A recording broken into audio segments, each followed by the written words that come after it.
Hey, James, we got mail. Like physical mail. I didn't even know people did that anymore. Yeah, unless you're ordering singles. Oh, good point. So what is it? Well, it's a couple of things. Let's see. Phone bill, internet bill, gas bill. Oh, happy holidays from our family to yours. Love, the Markovs. Oh, those guys are weird. Do you remember the wedding? Oh, yeah. So many people dead. Just chuck it in the bin. Anything else? Mr. Alvarez, this is your final notice. If you do not pay back your loan for Magic the Gathering card Volcanic Island, we will repossess your card. Yep, you can bin that one. Probably should respond to that one, man. Oh, that's fine. Listen to this. Dear Get Commanded podcast, I love you. I'm watching you right now. Your secret admirer. Aw, fans. Put it in the pile. Let's not reply to that one. Okay, last one. This one is from Ravnica. It's written on a bit of old cloth. It just says, Gruel the best, green good, blue suck. Is it dumb? I need a pen, some paper, and a stamp now.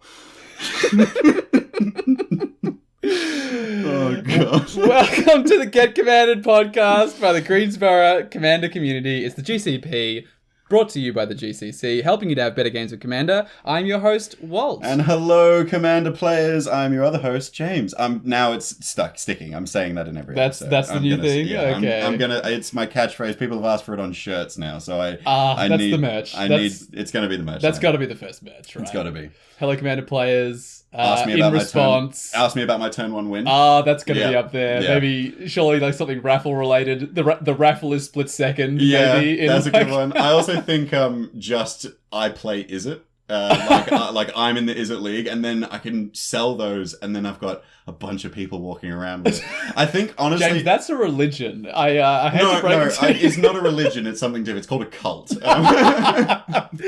Cult leader vibes. I can 100%. Look, if you remove Magic the Gathering from what we do, banging on surfaces every week at our Tuesday Commander Night... It does give off a little bit of cult vibes, It's a bit culty. All right, before we go completely all in on this scenario, we actually have an incoming transmission, James. They're back, aren't they? They're The back. Space Commanders. So it's from the deep depths of the galaxy, and it's time to get commanded.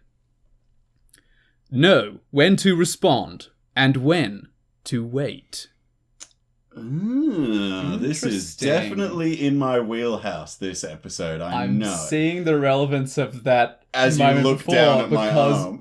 well, that and also the fact that we were responding, or you responded to that mail. To the mail. I see. I'm definitely a type of person that loves to respond, and I think that it's important to note very quickly at the top of this episode that this episode is definitely going to be mechanic focused. This is very much quite intricate things. It's talking about when to respond and when to hold back. Yes, and it's about cards and the mechanics of the game, as opposed to the most recent episodes, which we really liked, but were more like about social contract. and the way you play the game and the attitudes that you bring, and that stuff's really important. But we also play the format Commander, and we play the game Magic the Gathering, so we got to think about the cards. And the whole point of this podcast as well is to be able to get better games and to enjoy our games more when we're playing Commander. So this episode, we're going to be diving into the mechanics of it, and it's probably one of my favorite parts of Magic, so much so that, like we've mentioned on this podcast before, I actually have In Response tattooed on my arm. And if you look really closely, the two dots in the ellipses are blue. You've for mentioned this to me before. James always has two blue up because he has it tattooed on his What's flesh. the scariest card in all of Magic? It's an untapped island. That's what it is. So we probably should start by thinking about exactly what is responding, because it's especially for new players, it's probably something that they've not really thought of before. Most when you get introduced to Magic, it's you cast this creature, it's 3 mana, it's a 3/3. Vigilance is a keyword that does this. So the interaction of the game comes later, and it's a little bit more of an advance. I also think it's probably an avenue that a lot of new players can utilize to become a better player. I think it's almost the most important thing, because when I think of people who are brand new to Magic, I think almost the main mistake they make is they have their turn and they're like, okay, I've got this 6 mana, I've got to use all this right now. Really advanced players sometimes look at their hand, look at the board state and go, pass the turn. I've got 6 mana, everything untap, I've got draw, here. pass. Yeah, exactly. So, and that's definitely what separates someone that knows exactly what they're planning and are prepared for things. Yes. To a player that's playing a game of solitaire on their board state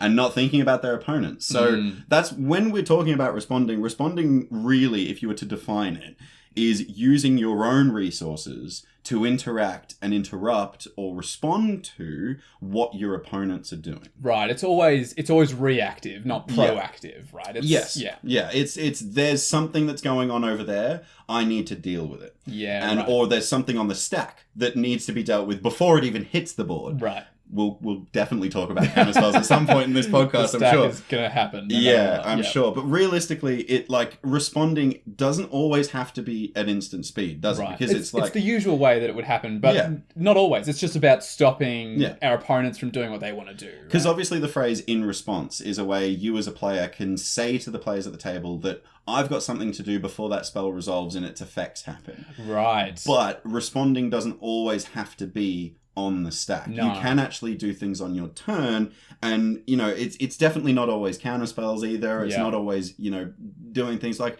removal, for example, is a super common thing when you're responding to a threat. Yeah. And to be honest, I have the firm belief that if you don't have creature removal, player removal is also pretty good. And so if you're responding to a threat, you removing can always the threat player, kill the person who has the scary creature, and that creature doesn't exist anymore. Yeah. Magic's nice like that. Yeah, it's so much fun. So I think that's a pretty easy, definable way to get through. We're stopping the opponents from progressing their game, right? It's like saying, okay, yes, I want to win, but to win, I need to stop my opponents from winning, right? That's just implicit in the way that the game that we play. Yes. If my opponent wins, I'm not winning, so that just can't work. I have to stop that in some way. Exactly. But it doesn't have to be right away. It doesn't have to be instant. Mm-hmm. It's just like saying, these are the ways resources to interact with you. Yeah, exactly. Well, we're actually already to the bottom of a sheet of paper. We can throw a piece of paper. We're only 5 minutes into this podcast. We're doing it. There we go. Hey! It was a long skit. I'm really glad no one was in the room for that one. No, that was that one floated like a ninja star. I didn't even fold it into a plane. It was incredible. So now that we know exactly what responding is, we probably need to think about what kind of cards we're going to be using and how, basically thinking about our Magic deck as a toolbox. There's going to be tools that win us the game. Yeah. But then there's also going to be tools that respond and fix certain problems. So we're coming at this from a deck building perspective. We're starting very beginning. Yeah. I'm building my deck. How can I make sure that I have the cards in my deck that stop my opponents from winning? Because let's be real, you can build an entire commander deck with 100 cards and not have a single card in it that interacts with your opponent's board. And easily. You could do that. And and honestly, sometimes if you're not an experienced deck builder, you might not want to keep a card that says destroy target creature or counter target spell because you've got another card that says you do this cool thing. Yeah. You're like, oh, why would I want to interact with someone else when I can do this amazing thing instead? Yeah. Why would I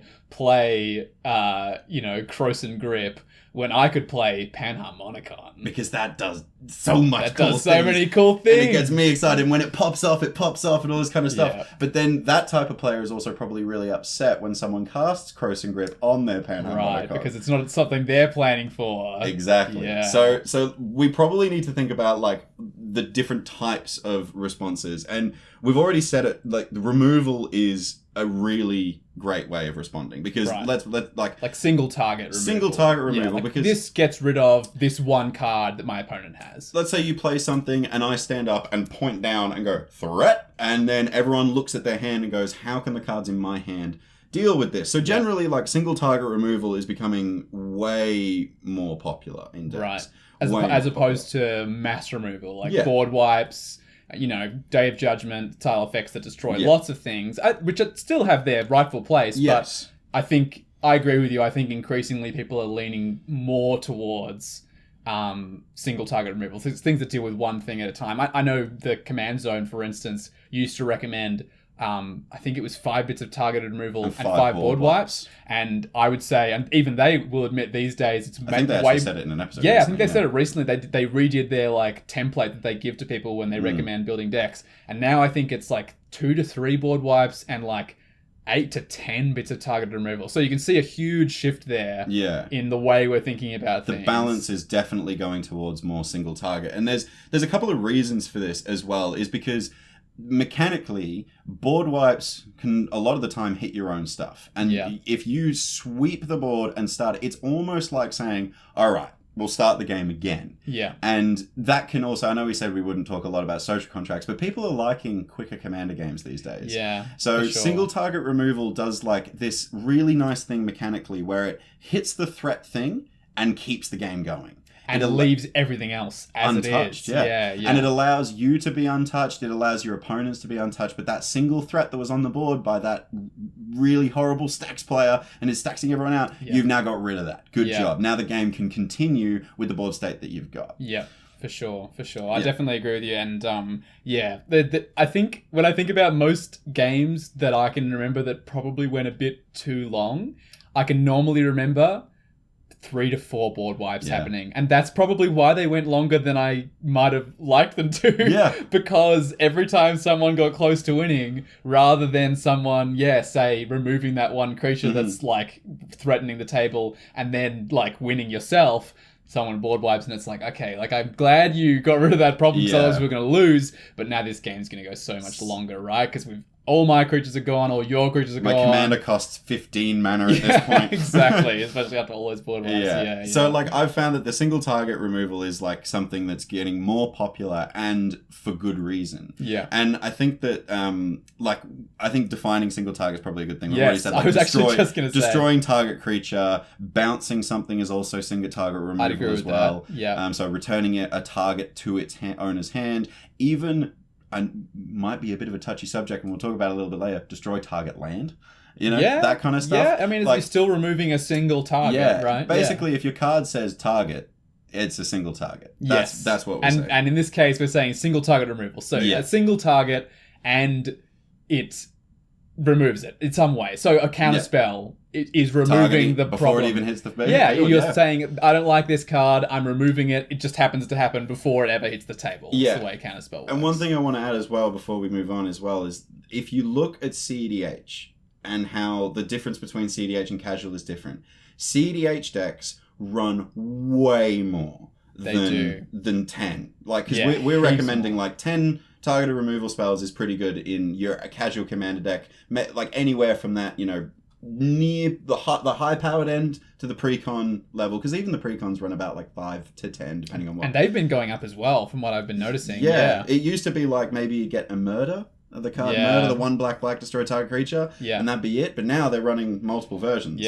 So like I think that if you look at like CDH as an example, why are they running so many single targets? It's because they're efficient and they're effective and they get rid of the threat to allow you to win. So if you want to win, that's what you're going to do. And this is why my next point is that repeatable removal is always going to be best. Right. Stuff that we can use in multiple times. Correct. Remove multiple things. Yeah. So like the obvious examples of like artifacts or creatures that tap to destroy a target permanent or do damage. Or you can pay a certain amount and then it removes it. Yeah. So there's a card, Prodigal Sorcerer. You know Prodigal Sorcerer? Tap to deal 1 damage, target quit play. I think we've actually talked about this card specifically before. Yeah. I feel like we briefly mentioned it. You ready for my best piece of repeatable removal with that card? What? Give that thing Death Touch. Yeah. 1 damage pinging around the board. That's pretty juicy. And then make it even better. Get an untapper in there. Seedborn Muse down. Destroy 1 thing a turn. We get it. You like Josh Lee Kwai. I do.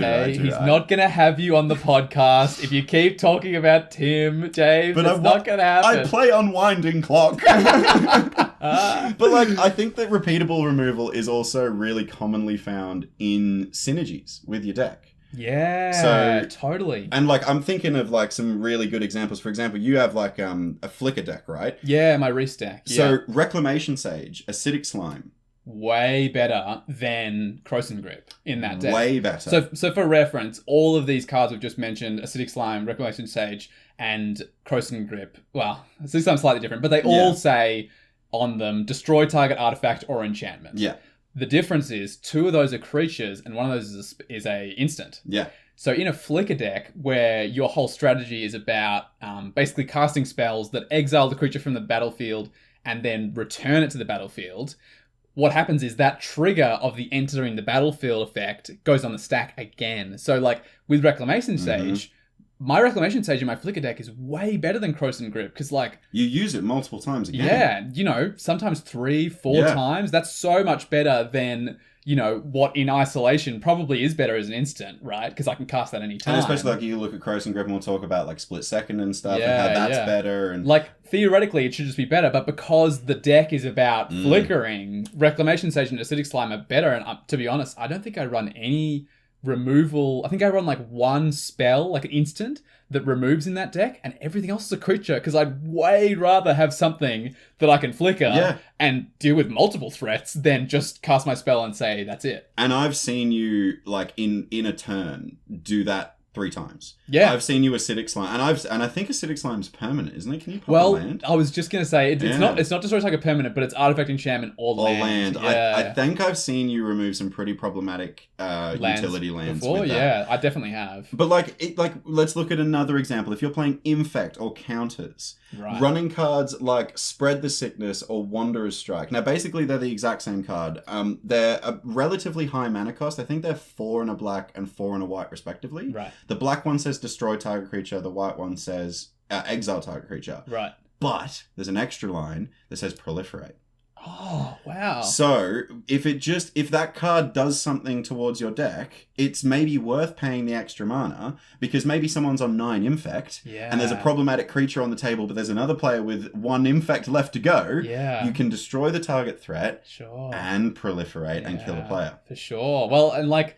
you know, we've talked before about how I'm a bit of a spike, and we have. To be honest, my when I'm building my decks, I actually I don't have strict numbers anymore, but I have like goals that I have, and I do have, you know, I aim for about 10 bits of targeted removal, about 3 board wipes and stuff. But the thing that you'll find, if you are only using cards that do one thing in each of those categories, you run out of space in your deck for the stuff that you really want to do. Whereas, even though it might feel slightly like you're paying a bit too much mana or doing like it's taking a bit longer to do that thing, if it's also doing another thing for your deck, you've kind of like, if I have 10 bits of targeted removal and let's say 20 bits of synergy, like that's what I'm saying to myself. I'm going to have 20 cards with synergy and 10 bits of targeted removal in my deck. If I'm running a card like that, it's actually... They both go in both categories. It's both. So I'm like, I've got one card that's filling 2 roles in my deck. I just freed up a space in my deck for another card. And now you can do that very Timmy thing of, now I can play my big exciting stuff that I really want to play. Exactly. And I think that's the other thing people forget about targeted removal is like, it's going to let us get to that fun stuff. Yeah. More effectively. Like, because if there's something that's stopping you from doing what your deck wants to do. Yeah. That's like last episode we mentioned a very sneaky 2-mana card called Draneth Magistrate. Which shall not be mentioned in this episode henceforth. We have moved past. I'm wiping it from my memory. If you get rid of it, now your deck can do what it wants to do and you need to be able to remove it. So like, you know, thinking about like sacrifice decks, Bone Shards, brilliant example, where you sacrifice a creature in order to cast it, but it's a really low CMC spell. This is almost like the opposite effect of what we just said, because like there are spells that are overcosted that like contribute synergy, whereas this synergy lets us have an undercosted spell. Like Bone Shards, if you sacrifice a creature, I think it's one black, right? One black mana. To, as a sorcery, destroy target creature? I think it's creature. Or enchantment, maybe? Maybe it's destroy target creature or planeswalker. Let me check with Bone Shards, but it's definitely destroy target creature. Yeah. And like, if you're paying 1 black to destroy a creature, that's just a phenomenal rate already. Like if your deck wants to sacrifice things, then, you know, like a cost that you're paying there is actually helping you. Like, you're happy to pay that cost. It says as an additional cost on the card, but realistically, in a sacrifice deck, you're like, sweet, I'll do that. I'd love to put something in the bin, because that's going to trigger my Bastion of Remembrance. Like, awesome. Or like, I'm playing Merrin. I'd much rather have this in my bin where I can play it again. Yeah, and especially, could you, like, think about with Merrin, let's link 2 bits here, right? Okay, think big brain here. You ready? Okay. We Bone Shards a Reclamation Sage as the additional cost, and then on the end step, with Merrin, we return Reclamation Sage. Get that into the battlefield effect again. Oh wow! For what? We've paid 1 black 4 mana altogether to cast Rec Sage and Bone Shards. But if we have the experience cannons in Merrin, we've just removed 3 things. We've removed a creature and 2 artifacts or enchantments for 4 mana. That's nuts. If that was printed on a card, it would be hundreds of dollars. People, imagine, pay 4 mana, destroy a creature, an artifact and an enchantment. Wild. Seems pretty good. Yeah. So, like, I think that, repeatable removal like that is always going to be good. By the way, Bone Shards is creature or planeswalker. You were right. Oh, there you go. Yeah, cool. But there's another thing that I just wanted to touch on, because, like, repeatable stuff and effects, planeswalkers can do that. And there are a couple of planeswalkers that can uptick or downtick. Like, there's a couple, like, Grist the Hunger Tide downticks, you sacrifice something and kill something. Yes. And then, like, Garruk, the Cursed Huntsman, downticks and just destroys a target creature. Oh, yeah. But I think there's a Vraska that does the same thing. Yeah. They're all, like, in the similar wheelhouse. Yeah. Now, we've talked about this off the podcast a couple of times. Planeswalkers in Commander, side topic, good or bad. Because like, planeswalkers are repeatable ways of removing things. But how good are they? I think mostly people play them too much. Interesting. Look, in general, when you're playing Commander, like, a planeswalker feels... The effect that it has in the game is so much less than in a 1v1 format, right? Because the great thing about a planeswalker in a 1v1 format is it's like, here's this thing that if you don't attack it, I'm going to be incrementally gaining value. I'm going to outvalue you. I'm going to win. Yeah. And equally, now my life total is kind of safe, right? If you play the right planeswalker, people are like, well, I have to kill that. Yeah. Which means I can't attack you anymore. So it, like, buys you time. There's so many roles it fills. Whereas in Commander, like, I think of every planeswalker and I go, I have to assume that I'm using it once. Yeah. Because I think most times you play a planeswalker, with a few exceptions, like if you've built a deck around them. Because you've got 3 opponents. They're going to be able to swing they're going around to attack you. it. So, like, unless you have, like, a huge board, in which case you're already winning. Then you kind of got to assume that most people are going to see a planeswalker and go like, oh, okay, that is 2 turns away from ultimating and getting some crazy emblem I can't deal with. Yeah. I'm just going to kill it straight away because I can.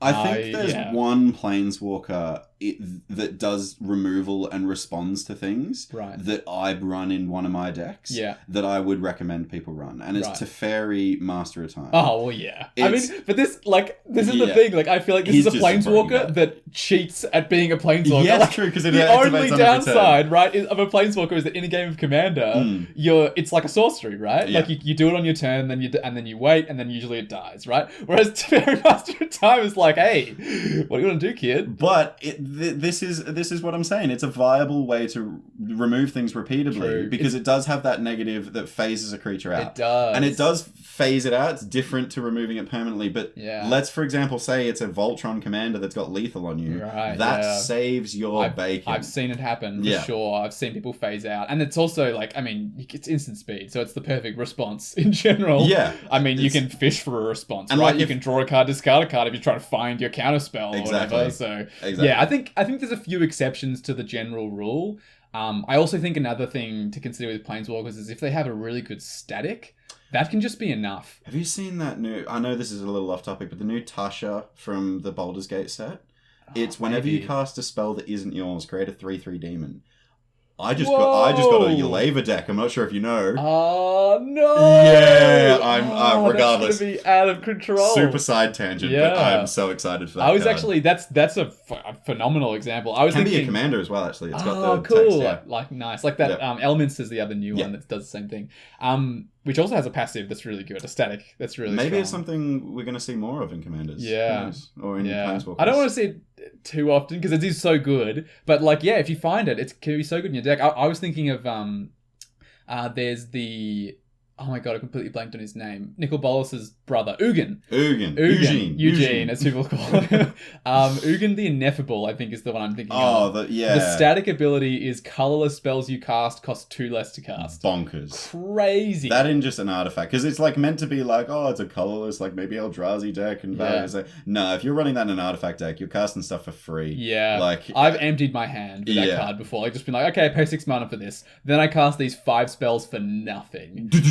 But I will say, like, that's a great static, but also you're happy to, on the turn it comes down, if you only get to downtick, you're happy because it destroys a permanent. You're just like, yeah, cool, sounds good. And the uptick is like basically draw a card. It's hard to explain, but you basically exile a top card, and when the creature it's a really convoluted way of getting an extra card. I just think of it as draw a card, make a token. That's how I think about it. But like, you're happy with every effect that happens the turn it comes down. So yeah, like a lot of planeswalkers when the turn they come down, can down tick to remove something. But you got to think to yourself, like, if this is all this does, am I happy? So for example, like the Rook the Cursed Huntsman is actually like, I think it's 6 CMC. Oh, wow. And that's a lot to pay. Are you really going to spend 6 CMC to remove something in Commander and expect it to die? Well, like, I think you need to seriously be like, okay, this is a 6-mana sorcery. Yeah. 6-mana sorcery that says, say, destroy target creature.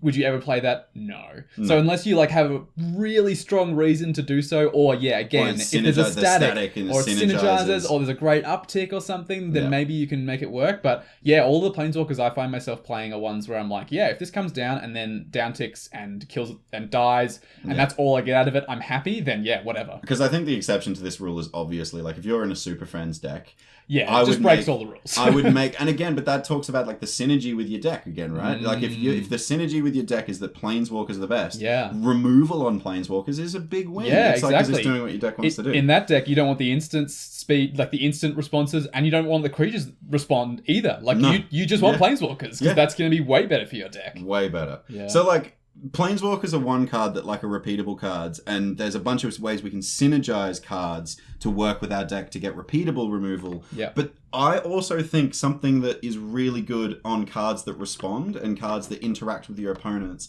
are cards that do multiple things. Like modal cards. I'm talking like overload costs, replicate costs, kicker costs. Modal DFCs are a really good example of this. Oh, the ones that'll land on one side and then spell on the other. Exactly. Or just split cards, like, the cards that have like, the Ravnica, the Guilds of Ravnica and the Ravnica Legion set. My favorite one of those by far is Wear and Tear. Wear and Tear. Yeah. That card's amazing. Removal and responses in bags, in spades. It's really good. It's a similar kind of thing that I asked with the Planeswalkers, where I'm like, am I happy to do either of these things or both?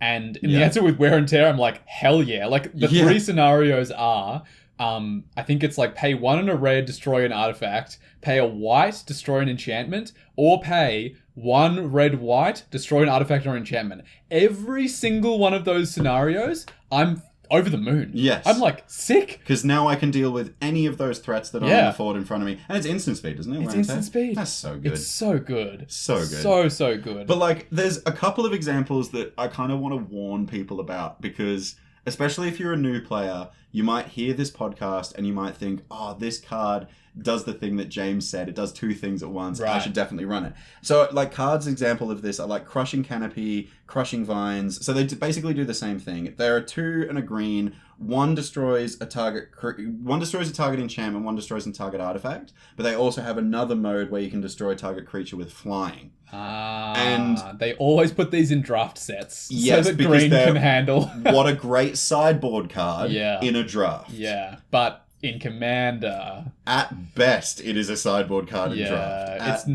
It's not really what we want to be doing in Commander. It's the things that we're doing. Like, am I happy with either of those responses?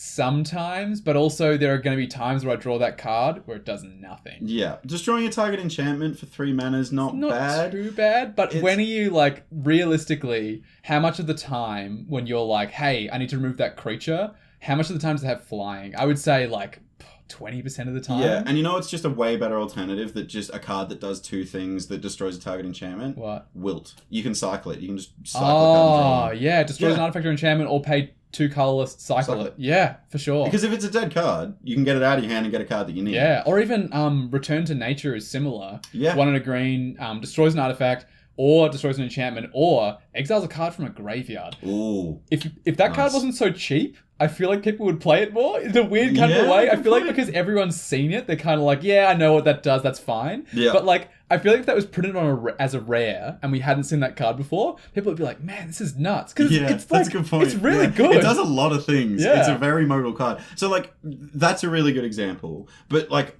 damn. And I'm not just saying damn, but I mean the card damn. Like, damn so it's black, and you destroy a target creature, or you can overload it for, is it 2 white? 2 white. 2 white. Yeah. It's like it becomes Day of Judgment. Day of Judgment, yeah.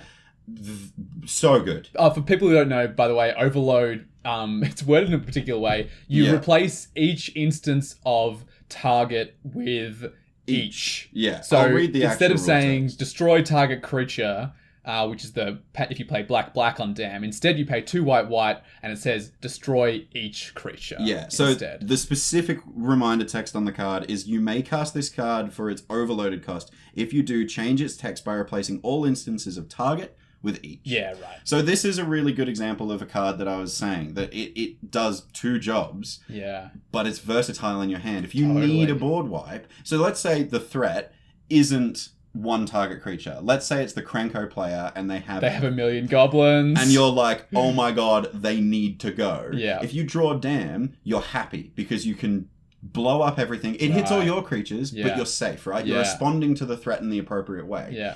But if the threat is, I don't know, let's say... Early Krenko. Yeah. Krenko before they've got a million goblins. Krenko turn 2 and you've played 2 swamps, you're like, nah, boop, gone, dealt with. Krenko's gone. Exactly. Yeah, sure. And like another really great version of this, you're going to cringe when I say it, but Cyclonic Rift. Super good. Yeah, I mean, it's obviously amazing. And like in CDH, it's really good. I think it's just good in Commander. It's just every level of Commander. Yeah. It's just amazing. But like if you use it to just bounce, so Cyclonic Rift is 1 in a blue, return target creature to owner's hand, but then it's got an overload cost. That's 6 in a blue, I think. 6 in a blue, yeah. correct. Yeah. Don't even have to Google this card. No, we all know what it does. Replaces and bounces everything that your opponents control. It is huge. It's massive. It's also one-sided, which is just amazing. I also think it's not target creature, it's target non-land permanent. Yes. Yeah. Oh, it is. Difference. It's target non-land permanent and opponent controls as well, because it means that when you overload it, it says each non-land permanent your opponent's control. So it's not you. Yes. It's just... So you keep everything, and it's 7 mana. It's an instant. Like, it lets you, like I was saying before about players who draw a card past the turn. Yeah. You with the Cyclonic Rift, you can just wait all the way. Like, you can wait for James's turn, you wait for Jordan's turn, you wait for Nick's turn, and then on the end of Nick's turn, you're like, I pay 7, and none of you have a board state anymore. Untap, have my turn. Yeah, and now I've got all the mana I need. It's huge, but like it does. It also removes something, right? Does, yeah. For 1 in a blue, if you only have to deal with one thing, you can. I will say, I've still yet to see a Cyclonic Rift use on only one thing. Personally, have you seen? Yeah, I think you should roll with some CDH pods because I see it used as single target removal in CDH more than a board bounce. Right. And I think that actually says something about single target. Yeah. It says a lot that it's really valuable to bounce something. And these multi-use cards that we can do. Yeah. Another really cool example of a multi-use card that I've got, and I've actually got a bit of a story about this one. Yeah. It's Casualties of War.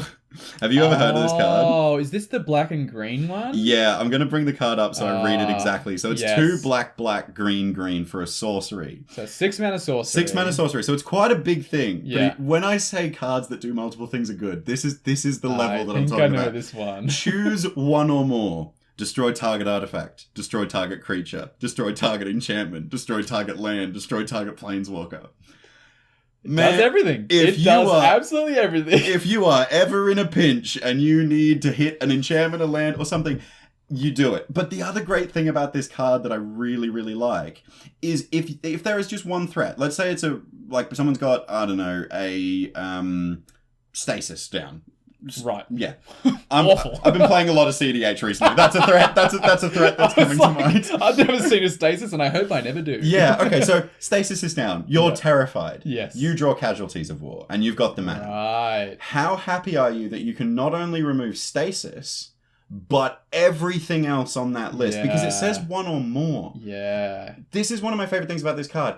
There's other cards that need every single target to be hit before it's cast. Yeah. This can choose 1 or more. So if there's no Planeswalker to hit, you don't choose Planeswalker. You don't choose Planeswalker, and you can hit everything else. You can hit the next scariest creature, the next scariest artifact, the scariest land, whatever. This does everything. Yeah. I love this card. I will say, like, I've seen this card a few times now in Commander games, and like, to be honest, I didn't rate it super highly. The thing that I've realized about it is between your 3 opponents, you will always have a creature, a land, an artifact, and an enchantment. Always. Like, you will never not have one.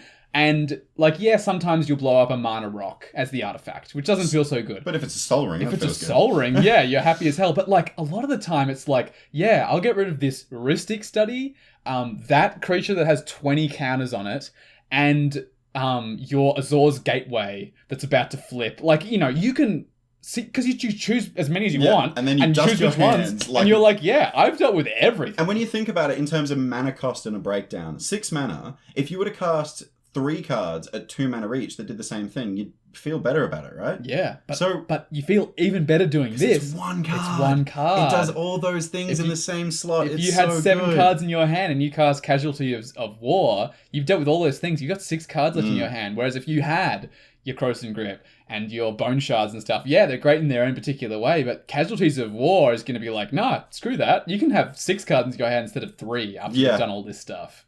Yeah. How good. So good. I genuinely, I'm a huge believer in Casualties of War. Yeah. And there's a reason why that I love this card so much. And I'll tell a little bit of a side story. And this actually goes back to when we were living together and we were playing on our kitchen table. Oh, okay. I don't think you were in this game from memory, but I can't remember who played it. It might have been Luke from the store played it. And I was really impressed because it dealt with a lot of threats. Yeah. I was playing my Scarab God deck at the time and I ran a card. I don't think it's in my Scarab God deck anymore, which is a real shame. But it's the Mnemonic Deluge. It's from the original Commander Legends set. Oh, do you know the card? I do know this it is card. A 9 mana mythic sorcery spell. It also exiles itself on resolution, which means they know it's that like you a Khan's can't break Sundering. it. Do not break this card. Wizards are saying, hey, stop it. Only once. Only once. Only allowed to do this once on cast. But basically what it does, it gets us to instant or sorcery from someone else's bin. That's something else. It's got to be an opponent's bin. Which is, again, you can tell, like, the Wizards of the Coast research and development team was like, if you put something specific in your bin, this is broken. So you basically exile an instant or sorcery from someone else's bin, and you copy it 3 times and cast all 3 copies without paying the mana cost.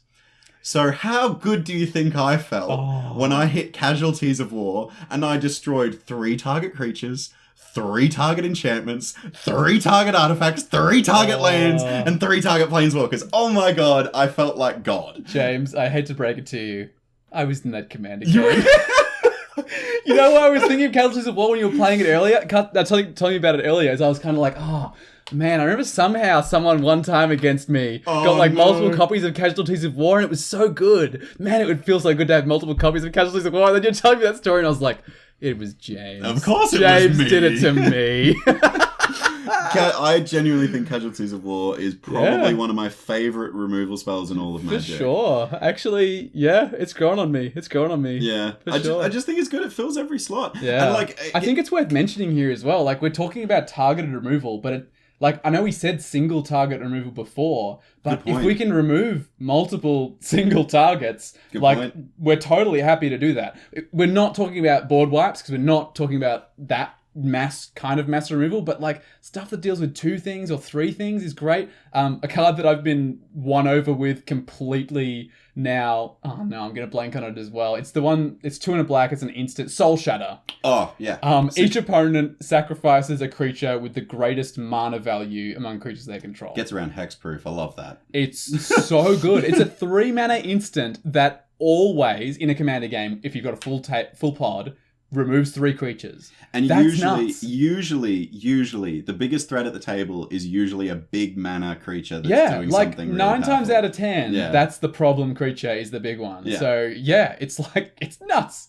I've had it cast against me so many times where I'm starting to be like, okay, I need to start playing this card. You know what's great as well? It's not too expensive. No, either. it's actually not bad. Reasonably priced for such a good card. You know how I know it wasn't too expensive? When I was looking at picking some up, I was like, maybe I could splurge on some extended art frames. Oh. That's how I know a card is cheap, yeah. is when I want to splurge on the expensive versions. Because people who don't know, I don't know how you would possibly not know this, I build almost exclusively on a budget. So if Walt is thinking about splashing on some fancy versions of a card, that card is dirt cheap. and speaking of another dirt cheap card that is that I want to mention before we move on, because one of our committee members, Jordan, runs this. Anytime he's got black in his deck, he'll run it. I think I do the same. Hagra Mauling. Yeah. Are you now on the Hagra Mauling bandwagon? I think I've always been on the Hagra Mauling bandwagon. I put in a few decks as a test and was like, yes, I was correct. This card is nuts.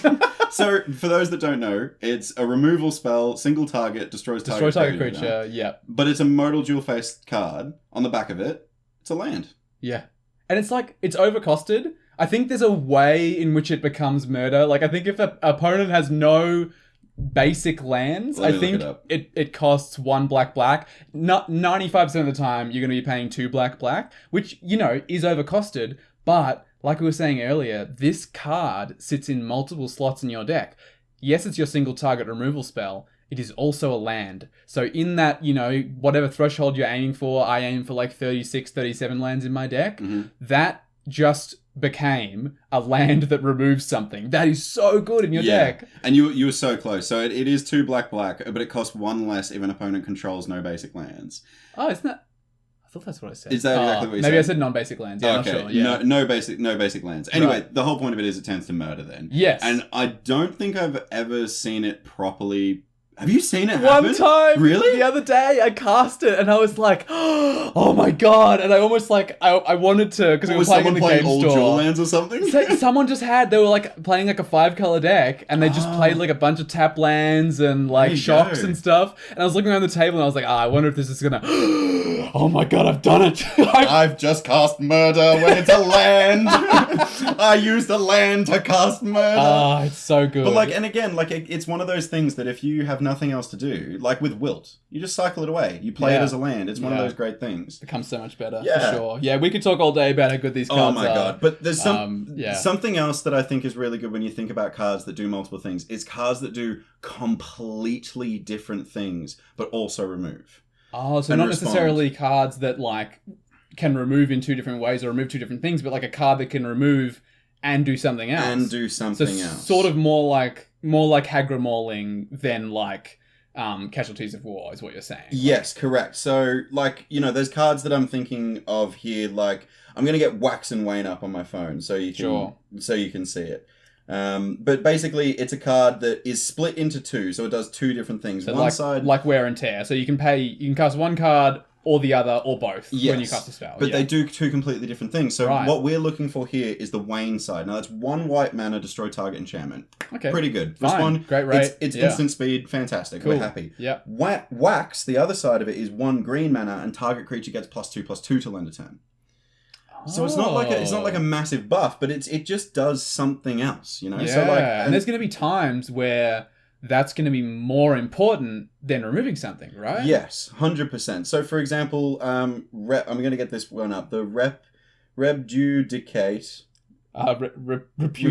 Repudiate/replicate. Yes, I've got it noted here. I think these ones, by the way, you told me before, when they're the split cards, the idea is it's supposed to be right? So it's like Wax and Wane and Wear and Tear. Yes. Yes. And then there's like Rags and Riches. But and it's 2. Yeah, the Aftermath one is like Rags to Riches. And Rags to Riches is another good example. Yeah, but like Repudiate and Replicate.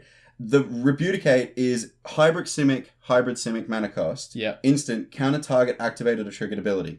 Cool. Removal. It's good. It's removing a threat as it's happening on the stack. Sure. Replicate, 1 green blue, does something completely different. Create a token that's a copy of target creature you control. Whoa. Yeah, right? This is a Simic card that counters an ability on the stack when it's threatening and responds to it, or makes a token of a creature you have. Whoa. That's going to be so good in Simic as well. You're always going to have some amazing creature that you want another copy of. That's crazy. Yeah, when you use token decks. Now, there's one card that I want to go through here because I think it's really funny and I really wish it was legal. But it is the ultimate card that we're talking about here. The card that does everything. It's this. Walt, you would have dreams about this card. Oh. Who, what, when, where, and why. Unfortunately, it's silver bordered, so don't get excited. I did read this before when I was looking at the plan, and I was like, James, that's not a card. That's not a card, but it is absolutely a card of your dreams. I've never seen this. I'm going to show you what the card looks like. Oh my... So it's a split card, but it's split 5 ways? So it's split in one frame, it's split... So it's like split a magic card up into 4 quarters.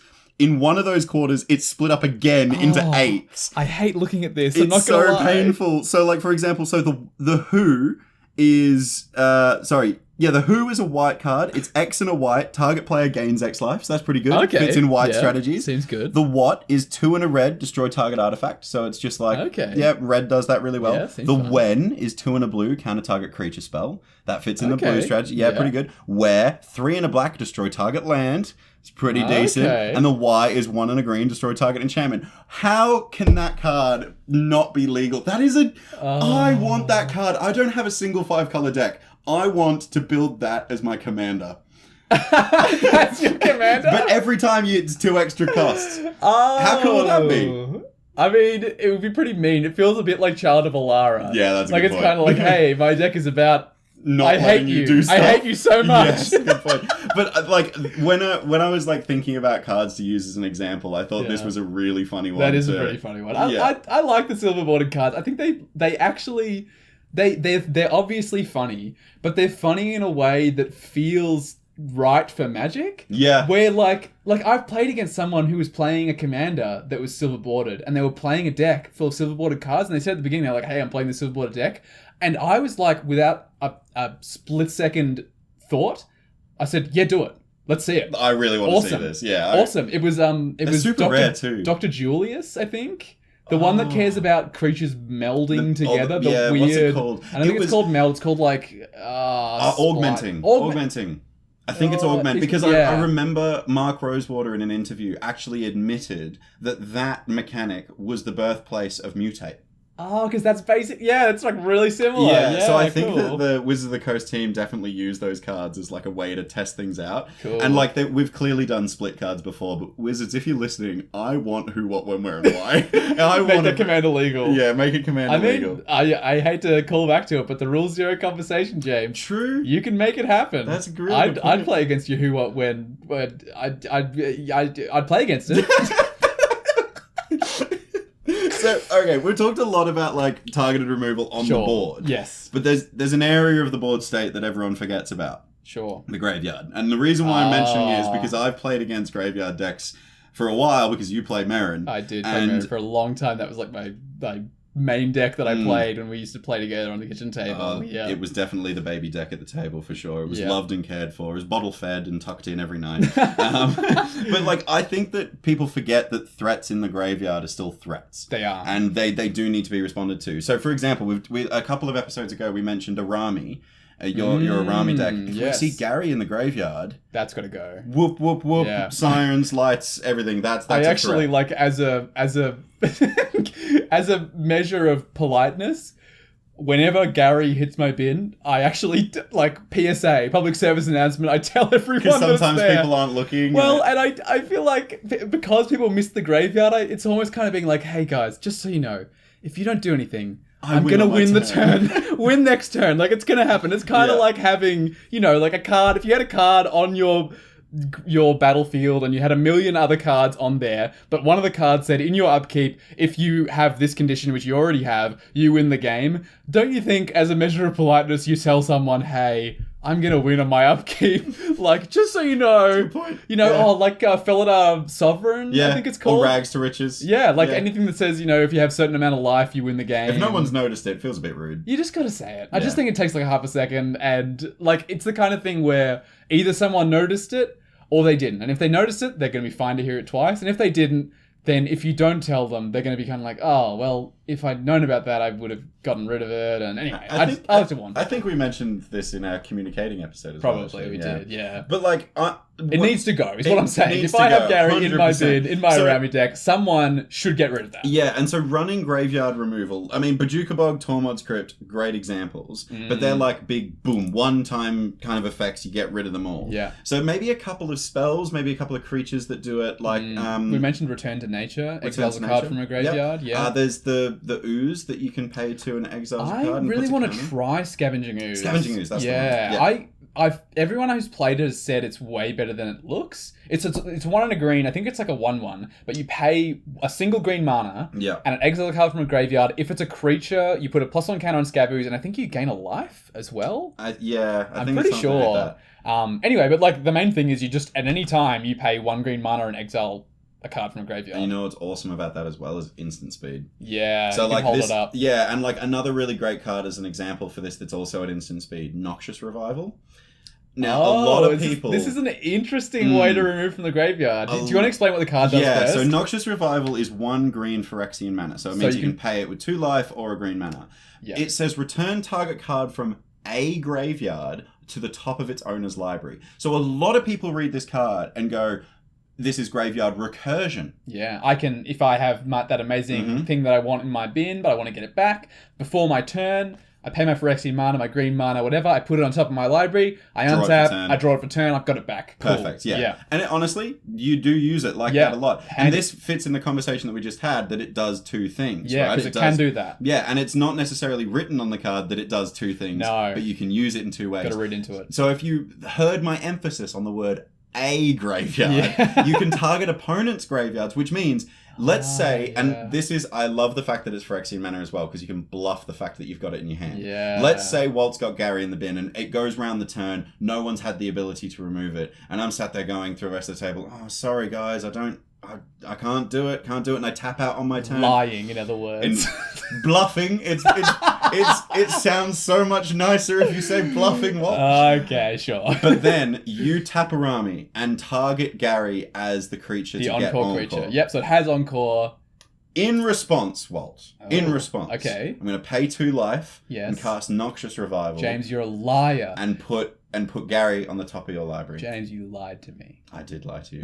But not only did I lie to you, I responded to the threat perfectly timed. You did. Yeah, it's funny. I think a lot of people miss this about the card. Yes, it gets your thing back, and that's super handy. But yeah, if someone needs something specifically in their bin, then you can take it out. And I've seen a lot of CDH games. I don't play a lot of CDH myself, but I watch a lot of Playing with Power. Yeah, great on YouTube. Channel. Yeah, they're super consistent. They upload great videos. Highly recommend. And yeah, I've definitely seen people play their Noxious is a CDH. I've seen people play their Underworld Breach. Oh. And so they're like, okay, I'm ready to do my thing. And I'm sure you're aware of super common win con with Underworld Breach is Brain Freeze. Yeah. So it basically has Storm. I won't go into exactly how it works, but you basically mill your opponents out. But what you have to have is you have to have the ability to recur, what's it called? I just said the name of the card. Brain Freeze. Brain Freeze. Yeah. You've got to be able to recur Brain Freeze from your bin and keep on doing it again and again. The only way you can do it is if you can cast it multiple times with Underworld Breach. I've seen people respond to Underworld Breach by Noxious Revivaling Brain Freeze onto the top of their library, and then it's like, well, God, that feels good. How are you gonna win now? Yeah, and now your Underworld Breach is only till end of turn. Yeah, so bye. That's gone your forever. shot. Yeah. I love this card, and I really love Noxious Revival as a graveyard interaction, but again, I am a huge fan of the cards that do two things, which is why I mentioned Noxious Revival. Sure. But another really good example is Never to Return, so Never Return as the Aftermath. Right, yeah. You heard of the card? I've heard of it. I can't remember what it does off the top of my head. Never is basically murder, so it's 1 black, destroy target creature or planeswalker. Sure. Pretty good. Yeah. Now, Return is the Aftermath, so you cast it from your graveyard and then exile it on a resolution. Yeah. It's exile a target card from a graveyard, and then you make a 2/2 black zombie for 3 and a black. Oh, It's just pretty good. interesting. So it's 1 card, but it does 2 removals. I also really like cards like this that imply a play pattern. You kill it, then exile it. Yeah. And the card itself is called Never to Return. Yeah, exactly. And it's ticking all my boxes, honestly. This is a theme card. Yeah, it's telling you this is what you should do, and when you do it, you're doing Never to Return. It's great. You know what I just thought? I don't run this in Scarab God. Probably should. I don't know. I feel like in Scarab God you'd rather steal it. Oh, 100%. You can always steal it. Like, you don't get... Oh, yeah, I don't want to exile it from the bin. No. No, you're so right. You're so right. There's a reason why I don't run that. Yeah, that's probably why. All right. I feel like we've talked a lot about the targeted removal, the ways to remove stuff. I think we actually weirdly haven't really mentioned another really key way to remove stuff. We mentioned it briefly at the start, but it is removal, and I think people forget it's removal sometimes, but it fills another purpose, and that's counterspells. Because yes, you can deal with the thing before it even hits the battlefield, but also importantly, this doesn't just remove the thing that's already there. This removes the impending threat. And I'm thinking specifically, every deck that I have multiple counterspells in, I love when I'm so far ahead and I have this huge board state and I go, okay, I'm just gonna leave 2 blue open and all I'm gonna counter is a board wipe. Yeah. That's in my mind, I'm just I will leave anything else. If someone removes something on my board, I don't care. If someone does this to me, I don't care. I'm just going to wait. And if someone casts a board wipe, I'm going to counter it. And it lets you sleep easy at night. It's like sleeping with a baseball bat next to your bed. You know you're ready for the threat. If someone walks in and tries to mess you up, you're like, I got the bat. Yeah. And again, this ticks that box that I have of a card doing more than one thing. Right. A counterspell can get rid of a threat on an opponent's board, but it can also protect the threat that is opposing a threat on your opponents that's on your board. Yeah. It does the two things, right? It does do two things. There is something that... Now, look, I could very easily get to this segment of the podcast and freak out and tell everyone all the counterspells to play. Yes. But there's a little bit of a social bit that I do want to talk about with counterspells. Wow. This is growth from you, James. It is. I know where you're going with this. Yeah. This is character development. Thank you. Because counterspells... I've been told, are not something that's really pleasant to play against. It's really frustrating when your deck isn't doing what it's doing, what it's meant to do, just because someone's like, nah, counter. And then like they justify it by going, it's a threatening card, of course I'm going to counter. And you're like, yeah, but it's a threatening card that I want to see resolve. So when you're playing counterspells, everyone out there, I just want you to very quickly think, why are you playing the counterspells? Are you playing it to protect your combo? Are you playing it as a one-off to maybe remove one threat? Or are you playing it as a way to interact with things that are on the stack or that kind of thing? Or are you just playing them because you want to control the board? Yeah. And I think this is, again, that conversation of casual versus competitive and all this kind of stuff. But, like, yeah, a little bit of character development from me. Nice. Of think about why you're playing the character, the counterspell. I think I definitely... There's decks where I throw in a couple of counterspells just because I'm like, I think this is a deck where I'm going to want to protect my board a lot. Yeah. So like my Sisei Shrines deck, I just like threw an Arcane Denial in there because I was like, a lot of the time I'm going to tap out and have this just ridiculous board and everyone's going to want to blow it up. I probably do want to just occasionally counter a spell. So that happens, but like the decks where I run lots of them, it's because they fit the strategy really well. Yes. So like my Wizards deck, I actually have a couple of small counter spells, but these days I like the really big ones because my card, I mention Kaza all the time. Basically the commander, a good deck. It's great fun. The Kaza taps to make the next instant or sorcery you cast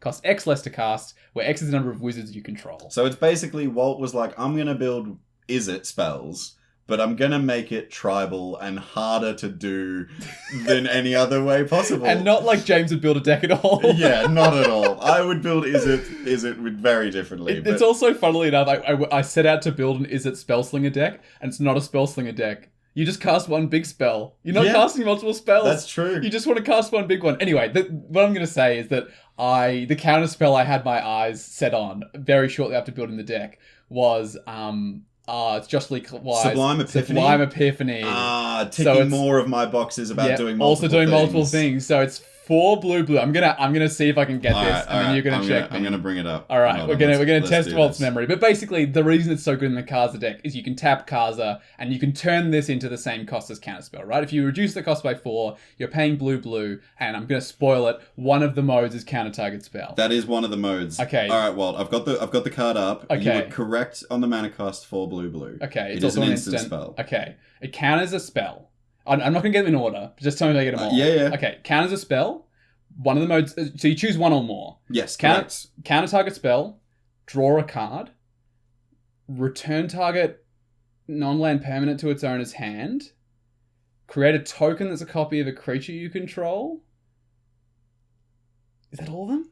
You were missing one. Counter target activated or triggered ability. Oh, yes. That's, to be honest, it's because the one you almost never do. Yeah. Because you're normally going to use it as a counter spell. And so, like, you rarely have a spell and an ability on the same stack at the same time. But you could do the opposite and respond to an ability and then do all the other things as well. And look, this is a really good card. The other thing that you got slightly wrong, which I'm going to mention because I know that some of our community members, Stella, will identify if we misread a card singularly. We do have some nitpickers out there, I'm afraid to say. Target player draws a card.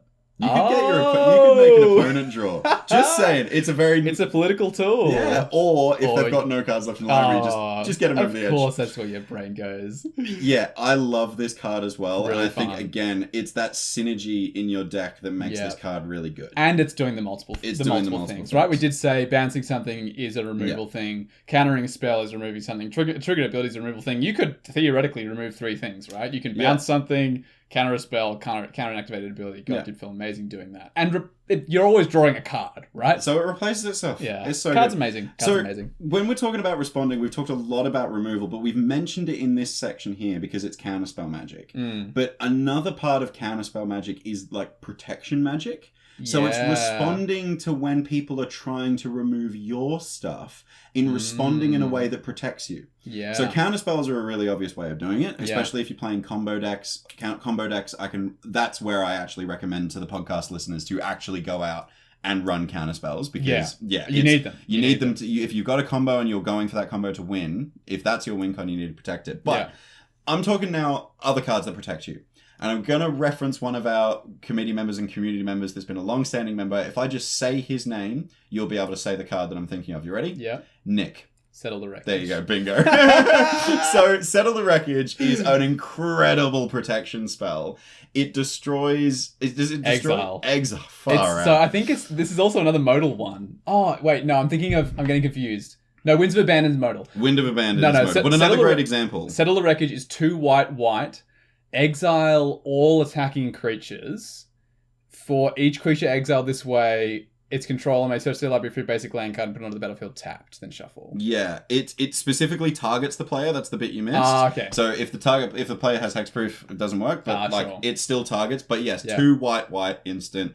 Exiles all attacking creatures. They get a basic for each. The most important thing is someone swings out at you with a million things, and you're like, okay, they're all gone forever. Yeah. And how amazing, and you've seen this because you've done it, and I've walked into the trap before, of you think you've got it, and you think you've got it, and Nick is sat there with 4 mana open, with a smile on his face. I don't know how we walk into it so often anymore, because we know he runs the card. Every time. It's every single white deck, too. It's not just one. But and he plays mostly white. True, very good point. But he has the response ready. Yeah. And that's a key thing. And if again, linking back to what the space commanders were telling us, he knows. If he's looking at the board state, he knows that there's lethal on board or could be lethal. He knows this is when to respond. So he needs that mana up. Yeah. I actually, when I'm building my decks, I know I'd mentioned I have these numbers that I aim for. And with target removal, it's roughly 10. I actually have a specific category that when I actually, for the Chris Kringle event that we ran, I actually made a little deck building tutorial video because some people are really new to Magic and stuff. Which is still accessible to our community. It is, actually. Yeah, if you need it, I think it's on private, but I can shoot you a link or whatever you want it. It's okay. It was very rushed, but it was a reasonable guide, I thought. Yeah. Anyway, but one of the things I tell people to do that some people messaged me and were like, oh, I've never thought about doing this before, was I have a category that I set when I'm building a Moxfield. Not sponsored by Moxfield, just love them a lot. Spike. That's, Protection is the name that I use for it. And I just throw everything that protects my ability to win the game in this category. So a lot of it is counterspells. Counterspells go in there for sure. I often run, if I have a super creature heavy deck, I always have at least a couple of spells that are target creature gains protection from the color of your choice until end of turn. Another modal double face card, Sajiri Refuge / Sajiri Shelter. Yeah, really underplayed. Because that's 1 and a white, gives a creature protection from the color of your choice until end of turn. But the other side is a land, so you never feel bad about that. It's always good. I'd run it in every white deck. So good. Anything that's protecting my ability to win the game, I throw in there. So counterspells go in there. Those kind of spells that protect your creatures go in there. A couple of cards that are really well known, like Heroic Protection. Heroic Intervention. Definitely goes in there. Teferi's Protection. I know it's a pricey one that not everyone has access to, but that's the ultimate spell. That's just you don't do anything. One of my favorites is Lazotep Plating, because it creates a zombie in my Scarab God deck. There's also there's a really good Game Nights episode. Go watch if you haven't seen it. I don't know exactly which one it is, but JLK is playing the Scarab God. The Scarab God. So if you just type in, they're actually pretty good with their tags on YouTube. So if you just type in Game Nights Scarab God, I reckon it'd be the top result. But I won't spoil it because it's a fantastic game, but there is a relevant time when a Lazotep Plating is cast, and that card's amazing. It's really good. Once I saw it happen in that episode, I was like, wow, this is amazing. You had a Scarab God deck and you were like, I'm putting it in. I need that card. It makes a zombie as well. It's so good. It's so good. Synergy. But I think that all those cards are really, really great. But there's another way that we can actually respond, and it's actually, we're going to go into a mini episode of a couple of weeks ago. Well, communicating. Communicating is actually a way to respond in game that can help. So when I say communicating, it's if someone's got a threat on board, and that threat is only threatening to at least one player, you can remove that threat from you by making a deal with that player to get that threat going somewhere else. Right. Let's say it's a Voltron commander. A really easy example. It's got lethal on. So let's say Nick has a Voltron commander. Yep. It's got lethal on everyone at the table. But let's say for the sake of example, Nick's attacking me with this Voltron commander. It's coming at me. I can't block it. I'm going to die if this Voltron commander gets through. So you're saying, I guess there's a couple ways we can go here. Like, as the player who's being attacked, I can be like, hey, I will owe you big time, James, if you remove this Voltron commander. That's like definitely an avenue you can go. Getting a deal out of it. But like, you can respond, right? You could be like, hey, Walt, if I get rid of this, want to be friends? There's also another scenario that I love as well, is when someone says moving to combat, you go, wait. Let's have a chat. Let's have a chat before you declare attacks. So before you declare attacks, I've got a removal spell in my hand. If you swing that at me, it's gone. Yeah. So instead, and this is the other thing, that removal spell now does two things. It sends the creature at an opponent, gets rid of an opponent, and removes it later when you need it. You didn't even need to cast the card to be able to remove it from you. So like, let's say Nick's about to go to combat, and we're the two players left. I go, Nick, now, look, buddy, pal, friend. Don't swing at me, swing at Walt, and you'll get the satisfaction of eliminating Walt, because I have a card in here, in my hand. And something that our judge actually mentioned recently, Ellie, there's no rule in Magic the Gathering anywhere in the huge document, 500 plus rules, that says you cannot reveal a card from your hand. Interesting. If you really, really want to, in a game of Magic the Gathering, there is actually no rule against it. You can just turn a Swords to Plowshares around and be like, I've got removal in my hand. Here it is. Oh, I've definitely implied it. I've never gone so far as showing it, but like you totally can. There's no rule against it. Yeah, if people are calling you a bluff, maybe just show them the card. It's like, no, you're bluffing. Here it is. Here it is. Look at that. Agrimauling right here. Got it right in my hand. Yeah. So like, there you go. You've got this example of like, I'm now using this card in multiple ways because I'm sending the threat at Walt and I can remove it later on in the game. Yeah, I want to actually take a moment here to throw back to what... We've mentioned it a couple of times, but I kind of think of it almost as like our vision with this podcast, right? Which is that we want people to have more fun games of Commander. And, well, we want people to have better games of Commander, right? Which includes having more fun. Well, within that, I feel like we normally break it down into two categories, which is we want people to have more fun and we want people to play better, right? Yeah. And I want to use this as an example of a time where, because I think this happens all the time in Commander, you can do both. And the example I'm going to give is that threat of that card, right? Okay, let's put the spike lens on now. Okay. So through the spike lens... Walt, by the way, has just like rolled up his sleeves and like... I have not. And pulled his shoulders back and puffed his chest out. He's opening Moxfield right now, everybody. It's intimidating. Stop it. Anyway, like the spike in me is like, I am, by threatening to use this card, I can use this card and keep this card in my hand, right? And the spike in me is like, I didn't even have to cast my Swords to Plowshares, so I still have it. I can still use it later. How manner efficient is that? Yes, exactly. Ultimate efficiency. Yeah. But then, like if we put on the, more fun aspects of Commander, we're going like, if I threaten this, if I do the deal I was striking earlier with you, right, of being like, if you remove this for me, I'll owe you big time. I'm also letting that player have a longer game, right? I'm letting that player make more game actions and do more things. It's going to be a funner game. It's going to be a more fun game, right? And so I think, look, there's so many opportunities in Commander where we can have fun by playing better. And I think this is a really good example for sure. It's communicating and specifically around removal, like we can do it. And using that spike lens of mana efficiency is a brilliant segue. Now we've talked, because we've gone through this has been a big page. We've gone through a long, and we're already an hour deep into this episode, and we're probably going to go for a little bit longer. But like, I just want to very quickly mention that CMC, the spike in you has already said it. Generally, the lower the CMC of the removal spell or interaction, the better. Definitely. Because especially if you're doing it on your turn, you're going to want to interact with your own board and progress your own board. Yeah. Which brings me to my next point. Don't be the guy at the table that fills their deck with removal and does nothing but interact with their opponents all game and makes the game go for a million years, but doesn't have a win con. Yeah. Yep, I've seen it before. I was playing a game just the other day, and it's funny, we kind of had to call back to the last episode. We're talking about Rule Infinity. The episode hadn't come out yet, but basically in that episode, we talked about how the post-game conversation, right? Yeah. And we kind of had one, I think because I was already thinking about recording this podcast. Yeah. I kind of had one the other day after a game, because there was a player who kind of just did that. They just sort of had all these answers for everything. They had a lot of like silver bullet kind of cards of like... Yeah, Hoses one deck. Yeah, like not Rest in Peace, but cards like Rest in Peace that kind of say, you know, this specific deck can't play the game. And we got to the end and he lost, this player. And yeah, we were kind of having the chat after the game and I was like, man, yeah, like it always felt like you had the response, but I also felt like you weren't even that close to the win. I sort of said it in a slightly more polite way than that. But he was kind of like, yeah, actually, I kind of noticed that. And I was sort of like, you know, after playing a lot of Commander, it's great being able to stop your opponents from doing stuff. But if you're not progressing your game state, you're going to run out of cards, right?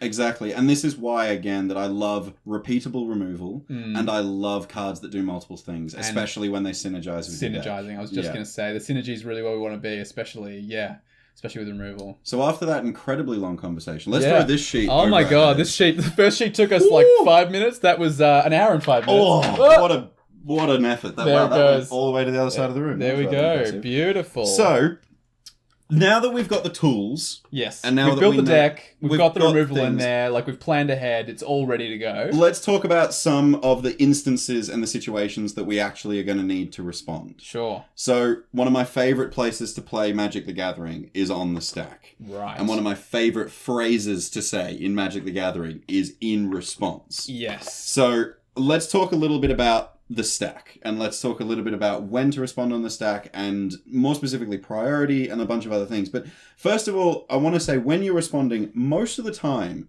it is actually on the stack. Someone's activating a threat. Well, actually, technically everything enters the stack at some point. So technically everything's on the stack. But usually it's when someone's about to move phases, it's when a card is cast, or when an ability is activated. It's usually going to be in response, I do this, by removing a creature, or countering the spell, bouncing something, activating something on my board that allows me to get a lot of value, something like that. Now, a lot of the time, it ends up in, all right, in response to that, I'll do this. Oh, well, in response to that, I'll do this. And it's a fight to whoever gets their response to resolve first. Sure. I think that that's a really interesting point to raise when we talk about the stack, because you need to think about your responses before you play them, because it's likely that someone is also going to have a response. Yeah. So my first piece of advice really for players that are playing on the stack is take your time. There's a really easy way to do this, and simply raise your hand and go, oh, hold on, and indicate that you're thinking about doing something before an ability or a spell or something resolves. Okay. So this is... I guess we do often say in response, but I think saying in response feels a little bit more like saying I have a response. And whereas, I'm actively going to do something. Yeah, whereas I can see now that if we're just raising our hand, it looks a bit more like thinking. And so, like, yeah, a lot of people are probably going to be like, oh, he's probably got a response here. But equally, we're just sort of saying, hey, give me a sec. Yeah. You know? And the reason why you might want to think about think about when you're responding is, okay, they're casting this creature. I've got a counter spell in my hand. Should I counter this? Or if they got more mana, are they going to do something else on their turn? I've only got one counter spell. Sure. So is this the threat, or is it something else that's coming? Well, also, like, I think a lot of the time really experienced players know when someone's likely to have a response. Like, I know I've played against you a bunch. I know most of the time when you're likely to have a counter spell, just based on playing against you a lot of times. Body language, usually I'm sat back in my chair. Yeah, James is good to go. He's got a counter spell. But if I'm playing against you and I know you've got a counterspell, I'm normally going to play my least threatening thing first. Because I know it's the most likely... Well, it's just about information, right? Yeah. You haven't seen my best thing yet. So you don't know if this is the big thing or if the big thing's still to come. So by playing this first, just on the off chance you counterspell that, I get to resolve my next thing for free, right? Always, yeah. I think that the other thing that is about, like, when you say, oh, hold on, and you do the thinking bit, it goes back to what we were saying earlier about the removal spell when someone's got lethal on you. Sure. You're actually doing two things here. If you say, oh, hold on, sometimes revealing or semi-revealing the fact that you have a response makes players tiptoe. I completely agree. I think I've definitely seen a few times someone says, okay, I'm going to combat, and they're like in the process of grabbing a bunch of creatures to turn them sideways. Yeah. And then I say, oh, just wait a sec.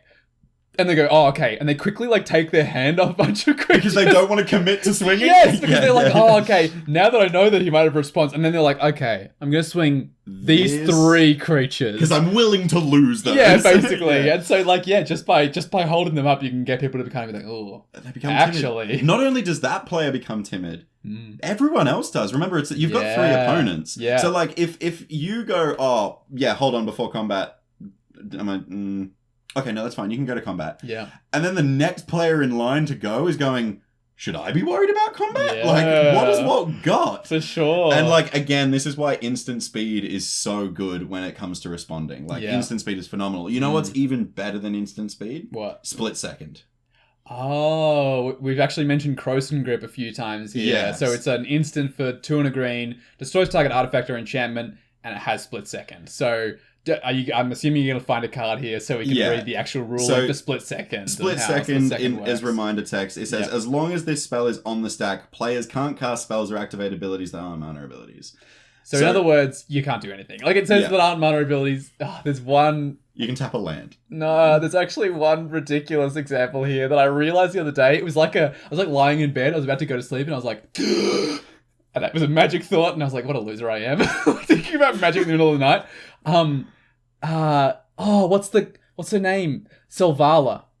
The Selvala that has parlay. Oh my god, you can parlay in response to split second? It's a mana ability. Oh my god. Because it can, there's a few other ways that this ability is stupid, but basically because it has, I'm gonna butcher this, but like because it can add mana when you reveal, it's considered a mana ability, and so because of the wording of split second, weirdly, it's like the one exception, someone can cast that, because normally you can't activate abilities of creatures, you can't activate anything. So weird. So weirdly, I please, if anyone finds out this is not the case, correct me if I'm wrong, because it's just like a random shower thought I had, but I'm pretty sure you can activate Selvala in response to a split-second ability because it is a mana ability. I could say Ellie, our community judge, will verify this on the podcast episode, and we'll put a comment or something somewhere. Yeah, I might ask her specifically. But what I'm going to do instead is I'm going to challenge one of our community members that's already called us out on a mistake. Oh, Stella, if you're listening...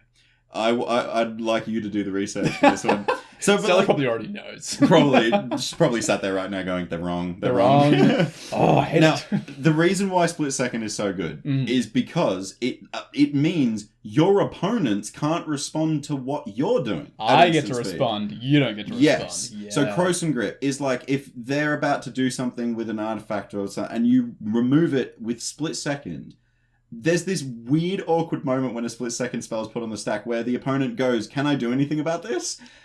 And then they go, no, because it's got split second. And they just give up and they go, oh yeah, that's removed. I've also a couple of times seen someone say, in response, and then often someone else goes, no, you can't. Split second. And this is why I always joke, when we have our raffle in store, I always say it's got split second. Yes. Because I always want everyone to come up. Yeah. But there's a really amazing card with split second that I think is a beautiful response card. Sure. It's called Sudden Spoiling. Oh, I think I know this one, but can you read it to me anyway? One black for an instant with split second. Yeah. Until end of turn, creature's target player controls loses all abilities and have base power toughness 0-2.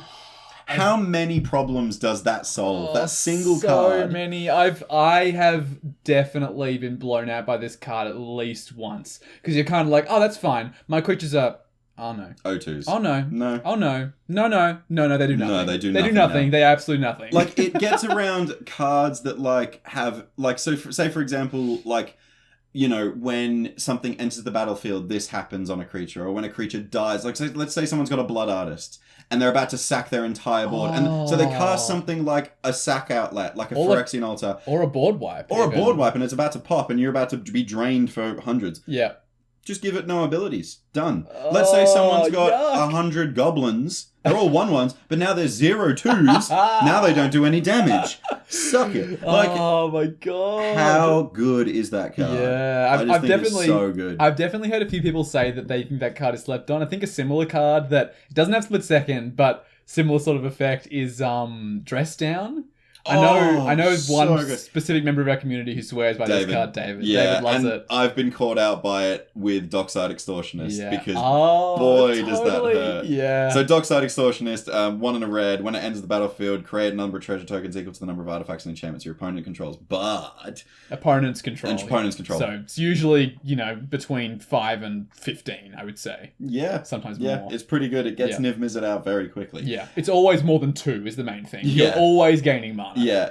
But here's the thing. Dress Down, that card, is a flash enchantment. Yeah. It says creatures lose all abilities, I think. Or just creatures target player controls lose all abilities. I think it's... something like that. It's an enchantment, but it's sacrificed on end step. I think when it enters the battlefield, you draw a card. I think it's just creatures lose all abilities until end of turn. Yeah. So basically, what happens is when sorry. It doesn't say until end of turn because it's an enchantment that will sack in the end step. So I think it just says creatures have no abilities. Creatures lose all abilities. Abilities. So okay. It's 1 and a blue for an enchantment with flash. Again, instant speed. We love it. When Dress Down enters the battlefield, draw a card. Awesome. Great. Creatures lose all abilities. Yeah. Boom.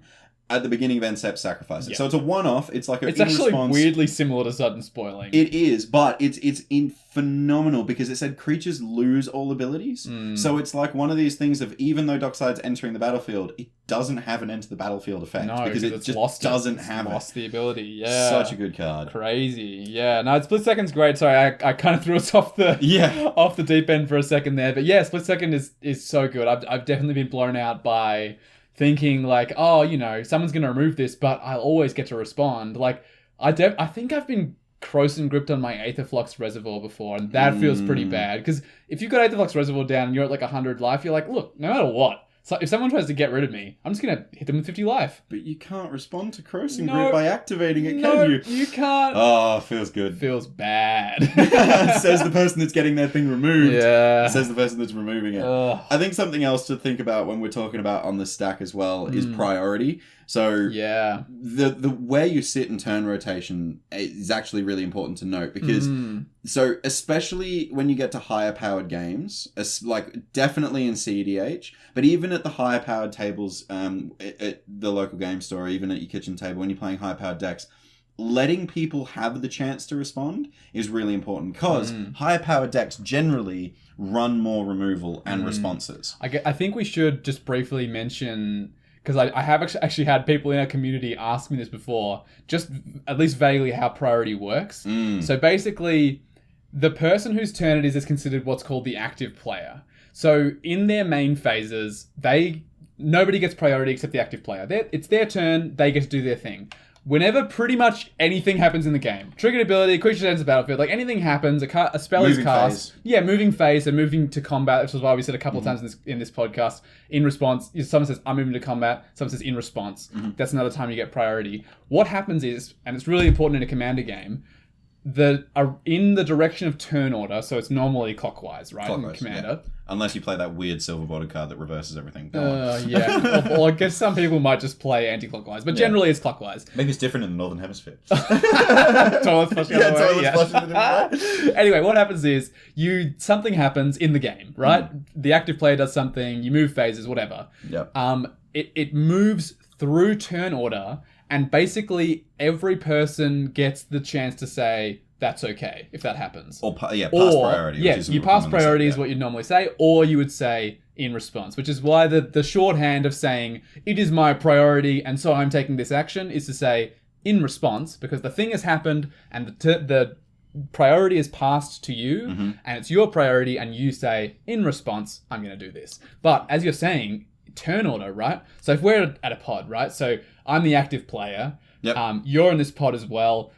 We also have Nick and we have Ellie. Yep. So it's my turn. After the turn order goes me, goes Nick, goes Ellie, and then it goes you. Yeah. So I'm the last person that has the ability to respond to things that you do. Right. If I cast a spell, the first thing that happens is the game basically of Magic says to Nick, hey, are you okay with this? Do you have anything to do before this resolves? Yeah. And Nick says that, no, I'm going to do this thing. Or he says, yeah, that's fine.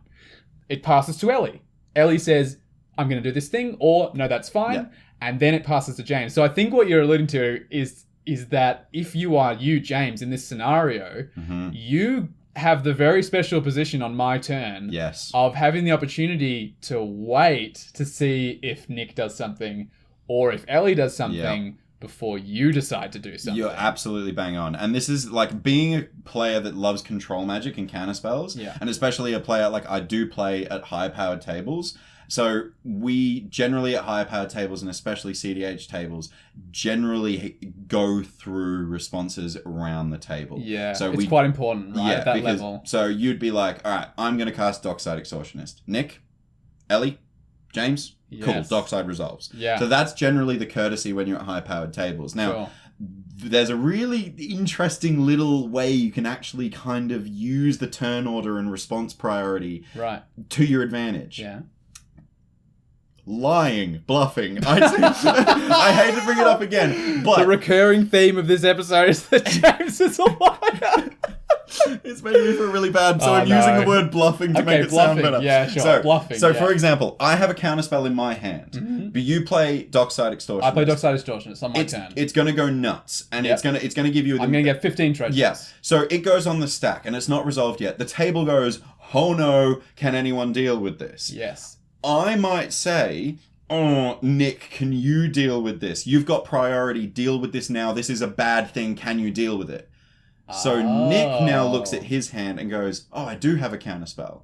I was going to save this for later, but James is right. I should really use this now. I have priority now. And it's like this weird thing of like, if even though I have a response, I've made Nick use his response so I can keep my card in my hand. Your card, I kind of, what you do is you, as a tip for all you bluffers out there, light a fire underneath your opponent's bum just to get them uncomfortable and go, oh, I really need to respond to this. I think, there's a couple of other ways you can abuse the priority thing, but I think the priority and all that is there's a whole nother conversation to be had. There is. And yes, I think we could talk about that forever, to be honest, if we wanted to. But look, I do want to bring us back to the second part of the command from the Space Commanders, our good friends, the Space Commanders, which is they said, know when to respond and when to wait. Yeah. So, yes, we're going to want to respond to things all the time. And yes, we're going to want to stop our opponents and progress our boards and have instancy responses, this kind of thing. But we've sort of mentioned it a few times, but we're not always going to want to respond. You've kind of just talked about this now. But if you can find ways of not responding, sometimes that's better so you can wait. Yes, and we've already mentioned a couple of things in this kind of bracket that we can kind of talk about. So, like, responding to bait cards, for example. Should you respond to the thing that's on the stack now, or is this just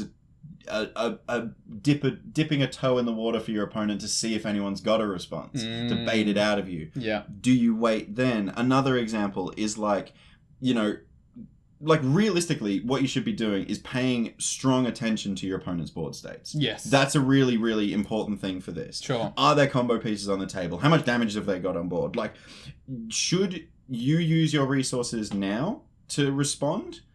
Or should you wait and respond at instant speed when it's really threatening or really threatening? Or should you advance your own board state? Right. Yeah, so I think that's the key thing when you're thinking about when to hold back and when to advance, is you need to be aware of what your opponents are doing. Yeah, I think this is definitely a clear thing that I would say beginner players are not quite so good at. And I'm still reasonably new to Magic and I could still get better at it, but I definitely remember a time when I was worse at it. And it's that you're just kind of looking at the cards that are being played. Like you see someone tap out for Phyrexian Triniform. Yeah. And you're like, man, that's a 9/9. It's going to die. It's going to make a bunch of 3/3s. That card's nuts. I have to do something about this. But what I think you're missing if you're a beginner player is like, oh, my board is huge, for instance. Yeah. I've got all these creatures and also they've got no way of giving it haste that I can see. Am I going to win on my next turn? If the answer to that is yes, then like, I'm going, I don't care. Save your response to protect your stuff. It's a 9/9. Like, I can deal with that. That's totally fine. Yeah. And wait for the thing that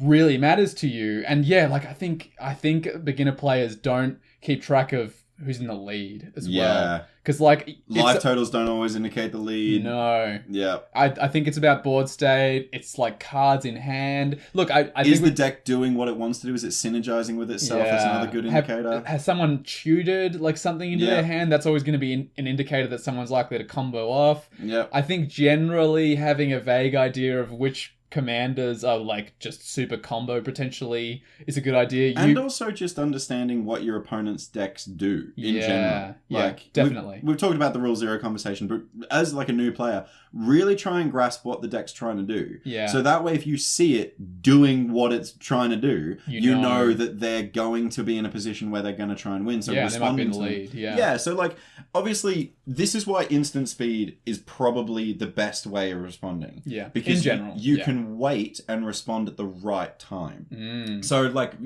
for example, if they've got lethal on board, if you've got an instant speed board wipe, that's probably a better one to have, because a sorcery speed board wipe has to be done on your turn. You blow them up. But if you've got an instant speed board wipe, maybe you wait until they declare attackers. See if it's lethal on you.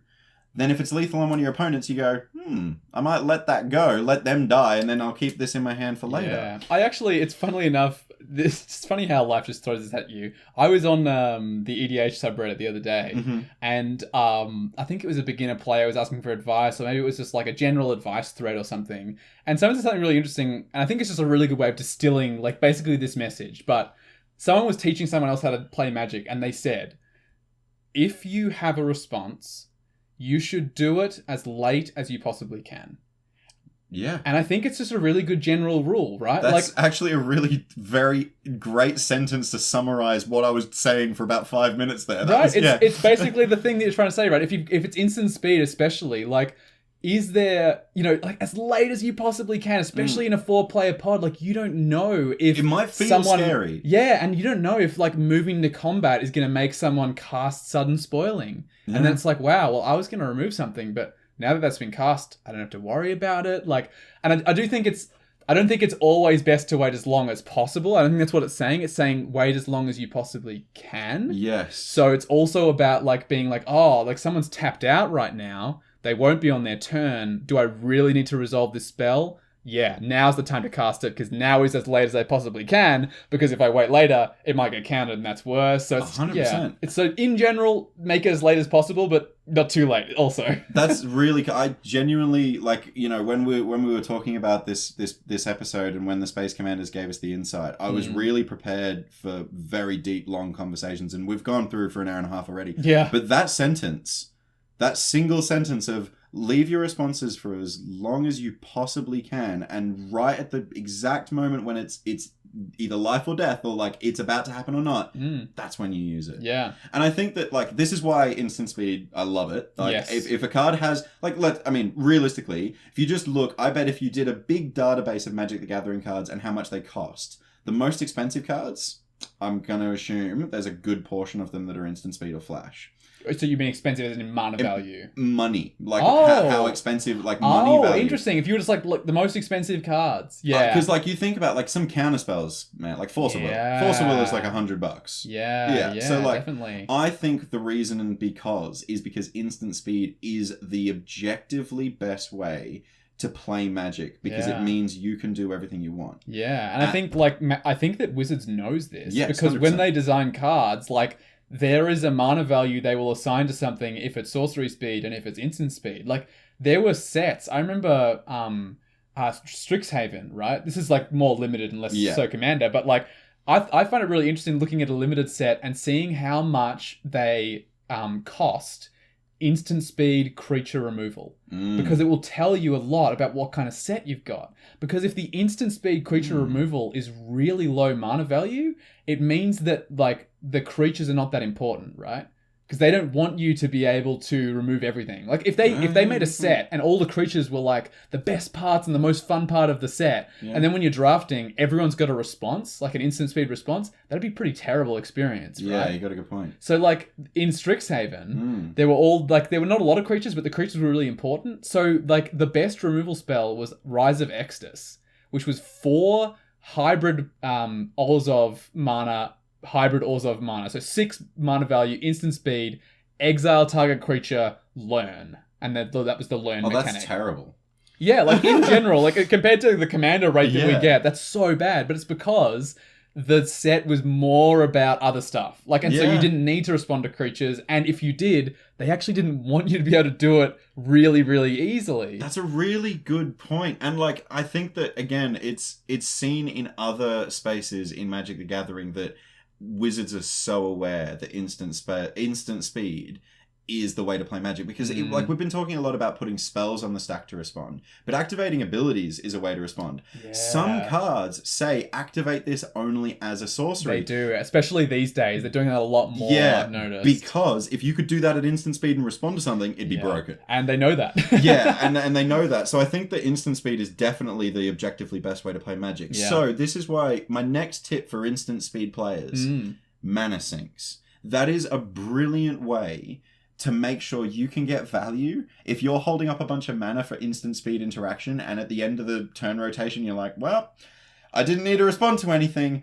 I've just wasted an entire turn cycle. I could have progressed my board state. Here's this Helix Pinnacle. Here's a Helix Pinnacle. Here's a the Tower of Eons is one of my favorites in Liesa. It's I think it's something stupid. It's like pay 8 and tap it and you gain 10 life. Oh, yeah. Man, I feel good tapping that at the end of the turn. If I had like a bunch of instant speed interaction, which by the way, in my Liesa deck, Orzhov, I now do have counter spells in white and black. God, of course you do. That are there. So I love playing on the stack and responding. So it's good for me to have those those abilities to sink my mana and resources into it at the end of the turn before my turn, so I can still get some kind of value instead of responding. Because sometimes, like, a counterspell you can't put onto the stack unless you've got a target.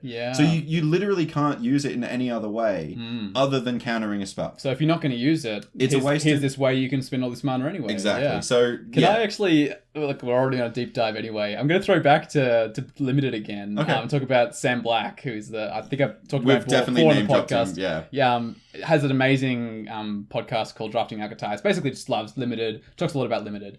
And he had a really interesting point once where he was talking about sets where counterspells were good. And he was basically being like, a lot of the time people end up drafting these archetypes that have lots of counterspells in them because they think it'll work in a set, and it doesn't. And he said the sets where counterspells work really good are ones where there are instant speed mana sinks and creatures with flash. Because you always want to have the ability to, if you don't use a counterspell, do something else. And it's distilled it in such a small way, but I was like, oh my God, because I was thinking about the set that he was talking about at the time, I think was Midnight Hunt. And there was this really strong blue-white spirits, like, disturb deck. And it just ran, like, every counterspell you could get your hands powerful. on. I drafted that set at the time. I did it once, and to be honest, I knew I'd, like, learned how to draft half decently because... Malevolent Hermit is such a good card, by the way, just saying. So good, so good. But I was at a table, and someone else was drafting blue-white, and they got all the good rares... And I beat them in the matchup when I played them with the commons because I knew the set better. I was so proud of myself. Well done. I'm proud of you as well. So like I genuinely think that like before I move on, I want to highlight this again because we're Commander players. We've got access to every set. And like every single set comes out. So we're looking at cards in isolation on their own, but also in the context of every other Magic card. So when you look at a card, maybe as a side piece of advice, look at what set it comes from. Is it a set where that card is actually really, really good? Or is it from a set where that card's only good because of the set? Right, totally. I think that's definitely a trap that new players fall into as they go like, this card is so good in the pre-release. Yeah, I played in the pre-release and, Daniel obliterated me with this card. It must be amazing. But Commander exists within the context of every card ever, basically.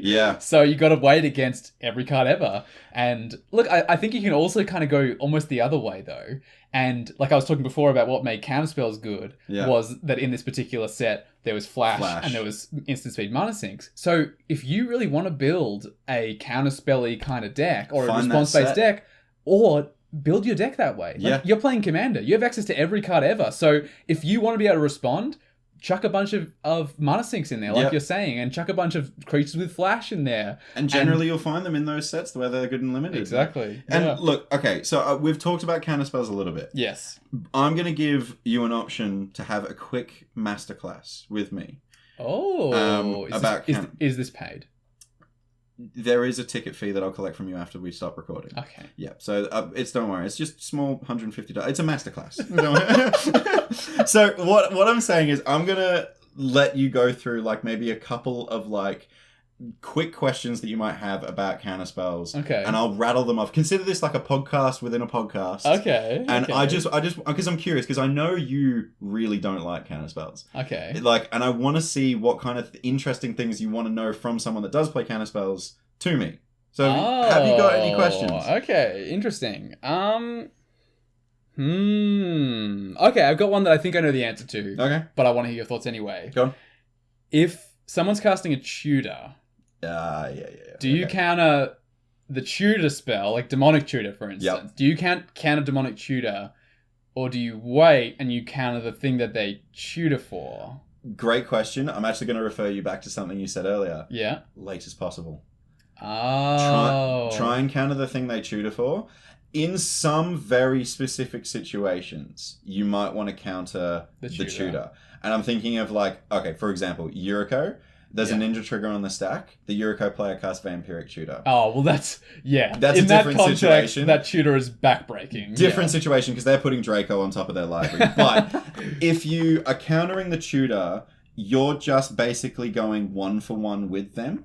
If you counter what they're tutoring for, you're going 2-for-1 with them. They've spent 2 cards, a bunch more mana, and you're getting rid of the actual threat. Totally. I think the other thing to consider is that like we can see that when they cast the tutor, you can see the tutor, and sometimes you can see the card they tutor, but you can't see the rest of their hand. Mm-mm. Whereas if you wait for the thing they cast after the tutor, that's more likely to be the thing that's really important. Especially if it's like a DT. Like if it's a demonic tutor and it's going straight to their hand, they're usually going to want to play at that turn. And really good players are probably going to bait that tutor. Like that tutor is like thrown out there as being like, hey, do you want to counter this? And Come on, do it. In their hand, they might have the win con already. You know? Yeah, Yeah. interesting. Okay, that makes sense. Good quick fire.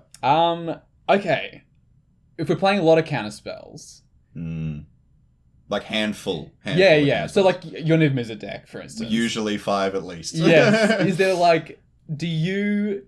Again, I think I know the answer to this, but I'm curious to hear what you say. Is there an order you play your counter spells in? 100%. Like, you're prioritizing certain counter spells over others? Yes. Okay. 100%. How so?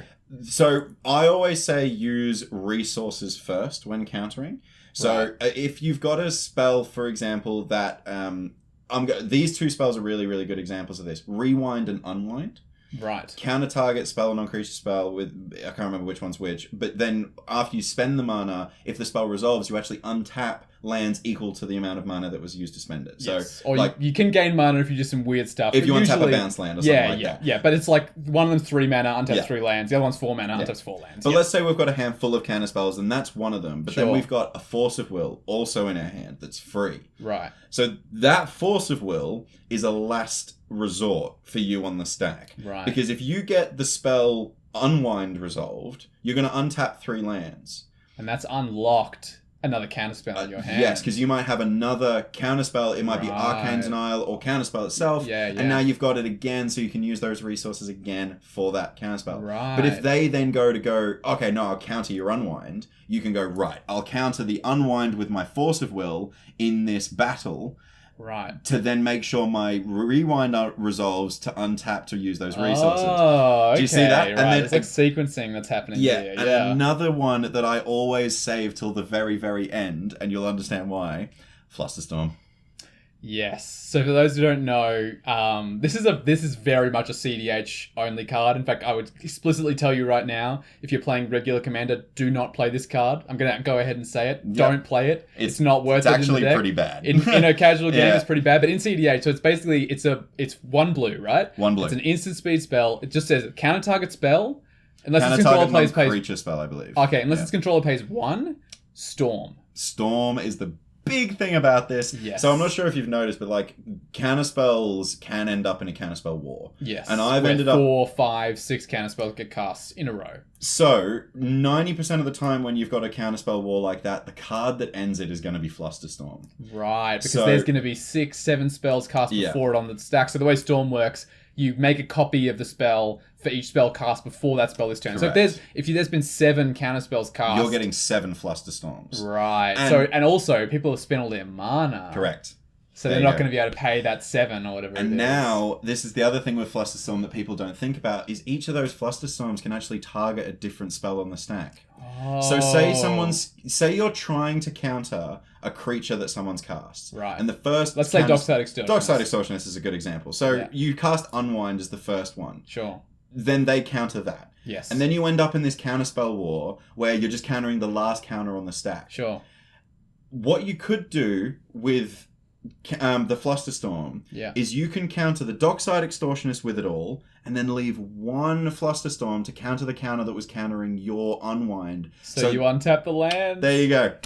Oh my god. Okay, this is some advanced stuff. I feel like our podcast is normally beginner stuff, but if you ever want to know the deep dive on counterspells, let us know if you want more counterspell tips. James has got it all, it seems like. We'd happily do a deep dive. Like a couple of quick other hot tips. For sure. Free counterspells. Yeah. The best place to use them is when you're protecting something that you're doing, not when you're interacting with someone else. Because you're trying to use your resources as efficiently and effectively on your turn to win, right? Not when you're interacting with someone else. I think one that I see probably misused in, again, because I watch a lot of CEDH, is Pact of Negation. Yep. Generally, you want to be using Pact of Negation on your turn. Yeah, you want to be winning that turn. That's your last counterspell, right? It's like Flusterstorm. It's like, I'm going to win on this turn. I don't even care about paying 5. It's just like, I do all these things, counterspell, Pact at the end. I don't... To protect the card. Yep. I'm probably going to win right now anyway. Yeah. It doesn't matter. And this is the thing with Pact of Negation as well. If you're doing it to interact with opponents, they're going to retaliate. Right. And I have died to no less than 3 Pact of Negation triggers on my upkeep. Wow. Because a lot of the time they'll see that, let's say you use Pact of Negation to counter the first thing that they do that turn. Right. Then they respond to that by going, okay, I'll blow up your Soul Ring so you don't have enough mana to pay for the Pact on your upkeep. Oh, yeah. Or play Stasis so you just can't untap and do anything. It's just like, it's kind of handing your opponent a win con there. It really is. It's like, look, remove enough mana and this person loses. Yeah. And the last tip that I want to give for counterspells, sure. Remember what they actually counter. It is so embarrassing going, all right, I'll Force of Negation that. And someone goes, sorry, that's only non-creature. Swan Song as well. It's only instant sorceries, enchantments. I think. You can't hit creatures, can't hit artifacts. I don't think. Yeah, it's a weird one, and it's one of those really awkward things as a counterspell player when you're like, I want to be the clever person in the room that knows everything, and you're accidentally not able to do it, and you have to put it back in your hand, and it's really like, oh, I'm sorry, You're a Gruul player instead. Yeah. Oh my lord. Oh, okay. Well, look, counterspells. Definitely a way to respond. But look, we've now spent an hour and 45 minutes talking about responses. So look, to summarize, we've understood what responding is. Yes. We spent a lot of time talking about the different cards that do it, the different ways you can do it, the synergies. We definitely talked about that. And we've talked about all those cards in terms of like a toolbox to help your decks allowed to respond. Yes. And we've looked at a couple of examples of how to interact with opponents' activities, whether it's on the stack, whether it's holding back and waiting is a really important way, or whether it's using our communication skills to get a little bit more out of.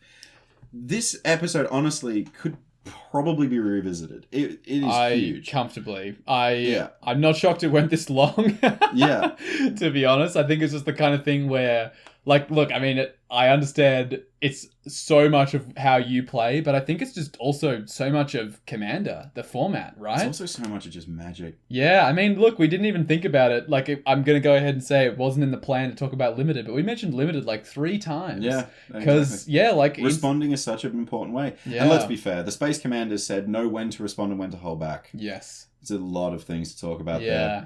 Space Commanders, give us a more specific command. Try and narrow it down. Maybe like when to counterspell. I could talk about. I mean, to be fair, if you asked me of when to counterspell, it'd probably be another 2-hour episode. That's true. I want the Space Commanders to tell us to hug one another. Yeah, Space Commanders. That's our request. That's next week. We'd like to log on. They're not going to see listen to us. The mail. It's not going to happen. No, it's probably going to be like know when to use mass land destruction or something like that. Oh, I hope not. Oh God, please no, please Space Commanders, don't do that. Oh, nice. Oh, that was great. That was lots of fun to talk about all that stuff. It's oh God, yeah. As you say, we could talk about it forever, right? It just could keep on going. It's a big one. It's great like that. And for the listeners, when was the last time you were ready with a perfect response? Have you ever been caught without a response? Did you use it too early? Did you not wait like the Space To Commanders the told you latest, to? to the latest point. Yes, yes. And did you not know when to wait? And is there another way that you think you can respond that we haven't covered? Something that like an interesting rules interaction, or like a way that you respond in the game that you think helps. Because we talked a lot about like removal. We talked about counterspells, activated abilities. Yeah, we instant speed activated abilities. Briefly touched on them, but there's so much room for that stuff. I've also always wanted to build a flash deck. Like a deck that's just all about flash. I think there's a really cool mono green commander that gives all green creatures flash. Yes. I want to see you build acidic slime, reclamation sage, and all that kind of stuff. It's getting to the point now where I've got so many commander decks where it's like, okay, I want to build this deck, and then it's like that deck, for instance, the flash deck, and then it's like, it's Flicker. Oh my god, it totally is. I've got a Selesnya Flicker deck. It's exactly the same thing. It's just creatures with the end of the battlefield effects. There's a Panharmonicon in there. Like, it's the same. You're so right. It's the problem. I've got too many decks now. Anyway. All right. Well, look, we're slowly coming up. Well, we're quickly coming up on nearly a 2-hour episode here. Yeah, but we should cover Play of the Week, right? We always do it. And my play of the week actually comes from this afternoon. Oh, cool. A recent one. So, sure. For our community, it was one of our community members' birthdays today. Oh, it was Jordan. Happy birthday, Jordan. So when this episode comes out, you guys will be no longer Jordan's birthday. And they'll be able to figure out when we recorded it. Oh, that's true. Yeah. That's true. We'll also probably get, I apologize, Jordan, for all the belated birthdays. You're going to get a bunch of people migrate across from the podcast and say, hey, Jordan. Happy birthday. Happy birthday. And Jordan's like, that was... Okay. Like 2 weeks ago. A while ago. But it comes from this afternoon. So I got a text message from Jordan on Friday saying, hey, it's my birthday on Sunday. I'd love to be able to like hang out with a couple of people. And I've actually just bought the brand new Battle for Baldur's Gate Commander Legends 2. The Commander Legends 2, and it literally just came out this weekend. Wow, so awesome. I was pretty excited to be like, are we drafting this? Let's do it. I've been hyped to play this forever, yeah. So, look, the player isn't such a technical one, but the game was really fun. I'll give you a breakdown. We did, like the Commander Legends draft I did with Stella, Theo, and Gem, it's a 6-pack draft. Right. But instead of building a 100-card deck, we built a 60-card Commander deck. Oh. They were... powerful. Like I built Mahadi, which is the Rakdos sacrifice deck, where it's basically at the end of your turn you make a bunch of treasure tokens equal to the amount of creatures that died on your turn. Whoa. Yeah, it's so busted. And it's 3 mana for a 3/3. It comes out early. That's so good. I'm actually going to give the technical play of the week to myself because this is what I did on This is what I did on turn 4, right? Sure. I had a creature with Myriad on field. Oh, this is when it attacks, for each other opponent you make a token that's attacking the other opponents, right? So if I'm attacking you, that's usually the you, Nick, and Ellie game again. If I'm attacking you, I make it with my Apex Devastator. I make a token that's attacking Ellie and one that's attacking Nick. Yes. Yeah. So this creature had Myriad, and it's basically just a 1/3. It's got basically fire breathing for all creatures that are called the same. It's a cool little card. Yeah. But this is the technical play of the week win, right? Turn 4, I've got my Mahadi down. I've got this creature down. Now I've got this creature down. I've got a free attack. So I'm like, amazing. I'll go swing the original copy at the free attack where it's going to be unblocked and it's going to stay on the board. And then you get... Myriad triggers. I get 2 token copies. Cool. I think I was swinging at Brannon and the Myriad copies were swinging at Jordan and Ellie. Cool. So I then have 4 mana available. Guess who has 2 Deadly Disputes in their hand? Yes, you instantly know what I'm doing. So I use Deadly Dispute, which is as an additional cost, sacrifice a creature, you draw 2 cards and create a treasure token. I do that twice because in Commander Draft you can have multiple copies of the same card. You can. I sacrifice the 2 Myriad tokens. I create 2 treasures, draw 4 cards. The beginning of my end step, I create 2 more treasures because 2 creatures died on my turn. Oh, it's disgusting. Turn 4, I draw 4 cards deep and ramp 4. That's wild. The disputes were free. Yes, they completely paid for themselves. And this is the busted thing about treasures. It's like on that turn they paid for themselves, but if you didn't use them and got to your next turn, it's almost better, right? And I didn't use them. And next turn, I slammed like a 6-drop. Oh, and on turn, I slammed a 6-drop and something else on turn 5. Wow. It was so technical play of the week. There you go. But The actual play of the week goes to Jordan, the birthday boy himself, because as a little fun prize-supported draft, okay, and I've got this, I'll actually show you it after the podcast. Yeah. He provided a prize support. Now, if you've played against Jordan, he has a pet card. Everyone's got a pet card. I know what it is. Is Whip-a-Veribus. We always say it like that. Actually, we first said it like that a couple of times, and now the joke is just to say. Well, now the joke is just to say a sound that sounds like that. So if you're ever playing with us in store and you hear that noise, that's what it means. Yes, Jordan loves that card. And it's a fantastic card. It recurs a creature. It gives all creatures lifelink. Yeah. It's also an artifact enchantment. So it's like it's kind of awkward to remove. So many things as well. And it's hard to hit. It's hard to respond to too. Yeah. Anyway, it's a great card. Now Jordan provided us with a Whip of Erebos, but he also signed it. So I now have a signed copy, because I didn't win, unfortunately. Right. Jordan actually, funnily enough, won the game. But he gave himself a signed Whip of Erebos? Well, I was so close to killing him. It was a 1v1 right at the end. Right. And he thought it would be better in my possession. Because I now have a signed copy of Whip of Erebos by Jordan. And I love that. I think that's so cool. I'm going to put it in my Scarab God deck where I run Whip of Erebos. Oh, nice. So I'm going to have a signed copy from one of our community members. That's really fun. And the reason why I mention this is as a Play of the Week suggestion to the listeners. Custom cards and special cards and pet cards and stuff, by giving them to your friends and stuff like that, it makes it so special. It does. I have an Arcanus the Omnipotent that I refuse to part with that you gave me ages ago. And you put it in. You originally said this is for your Niv Mizzet deck because it draws. You tap it and draw 3 cards. It's pretty good. And Niv Mizzet gets 3 ping triggers. Now Niv Mizzet doesn't run it because it's too slow and all that. But it's been in my binder, and a couple of people have been like, "Can I have it?" And I'm like, "No, I'm keeping that card." That's sweet. So, like, for the listeners, go out and make connections with cards with your friends. It's really special when that kind of stuff happens. So that's my Play of the Week. Yeah, cool. I'm actually going to go ahead and add another question to the listeners, which is, do you have any pet cards? And if you do, I'd love to see a photo of them. So comment on the YouTube video, comment on the SoundCloud. I don't know if you can share a photo on the SoundCloud, but comment somewhere. Regardless, on our community page. Yeah, show us a photo. Tell us about the card. I want to hear about them. I think they're sweet as well. I agree. I bet your pet card is.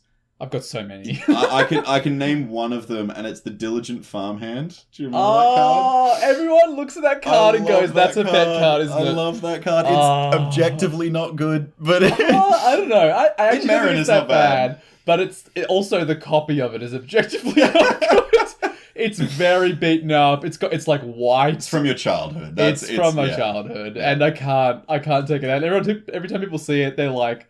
Sometimes people are like, "Oh, it's all beat up," but most of the time, people know pet cards well enough that they go, "That's got a story behind it, doesn't it?" That's cute. Yeah. My pet card, Curiosity. Get out of town. Just a good card. All right, look, this is 2 hours. We've got one more sheet to throw. Let's do it. Let's throw it. Hey! Oh my god! I almost cut James's face open. My god! All right. On that note, don't cut up on your friends. Okay. See you later. Bye. Thank you very much. Bye. Bye.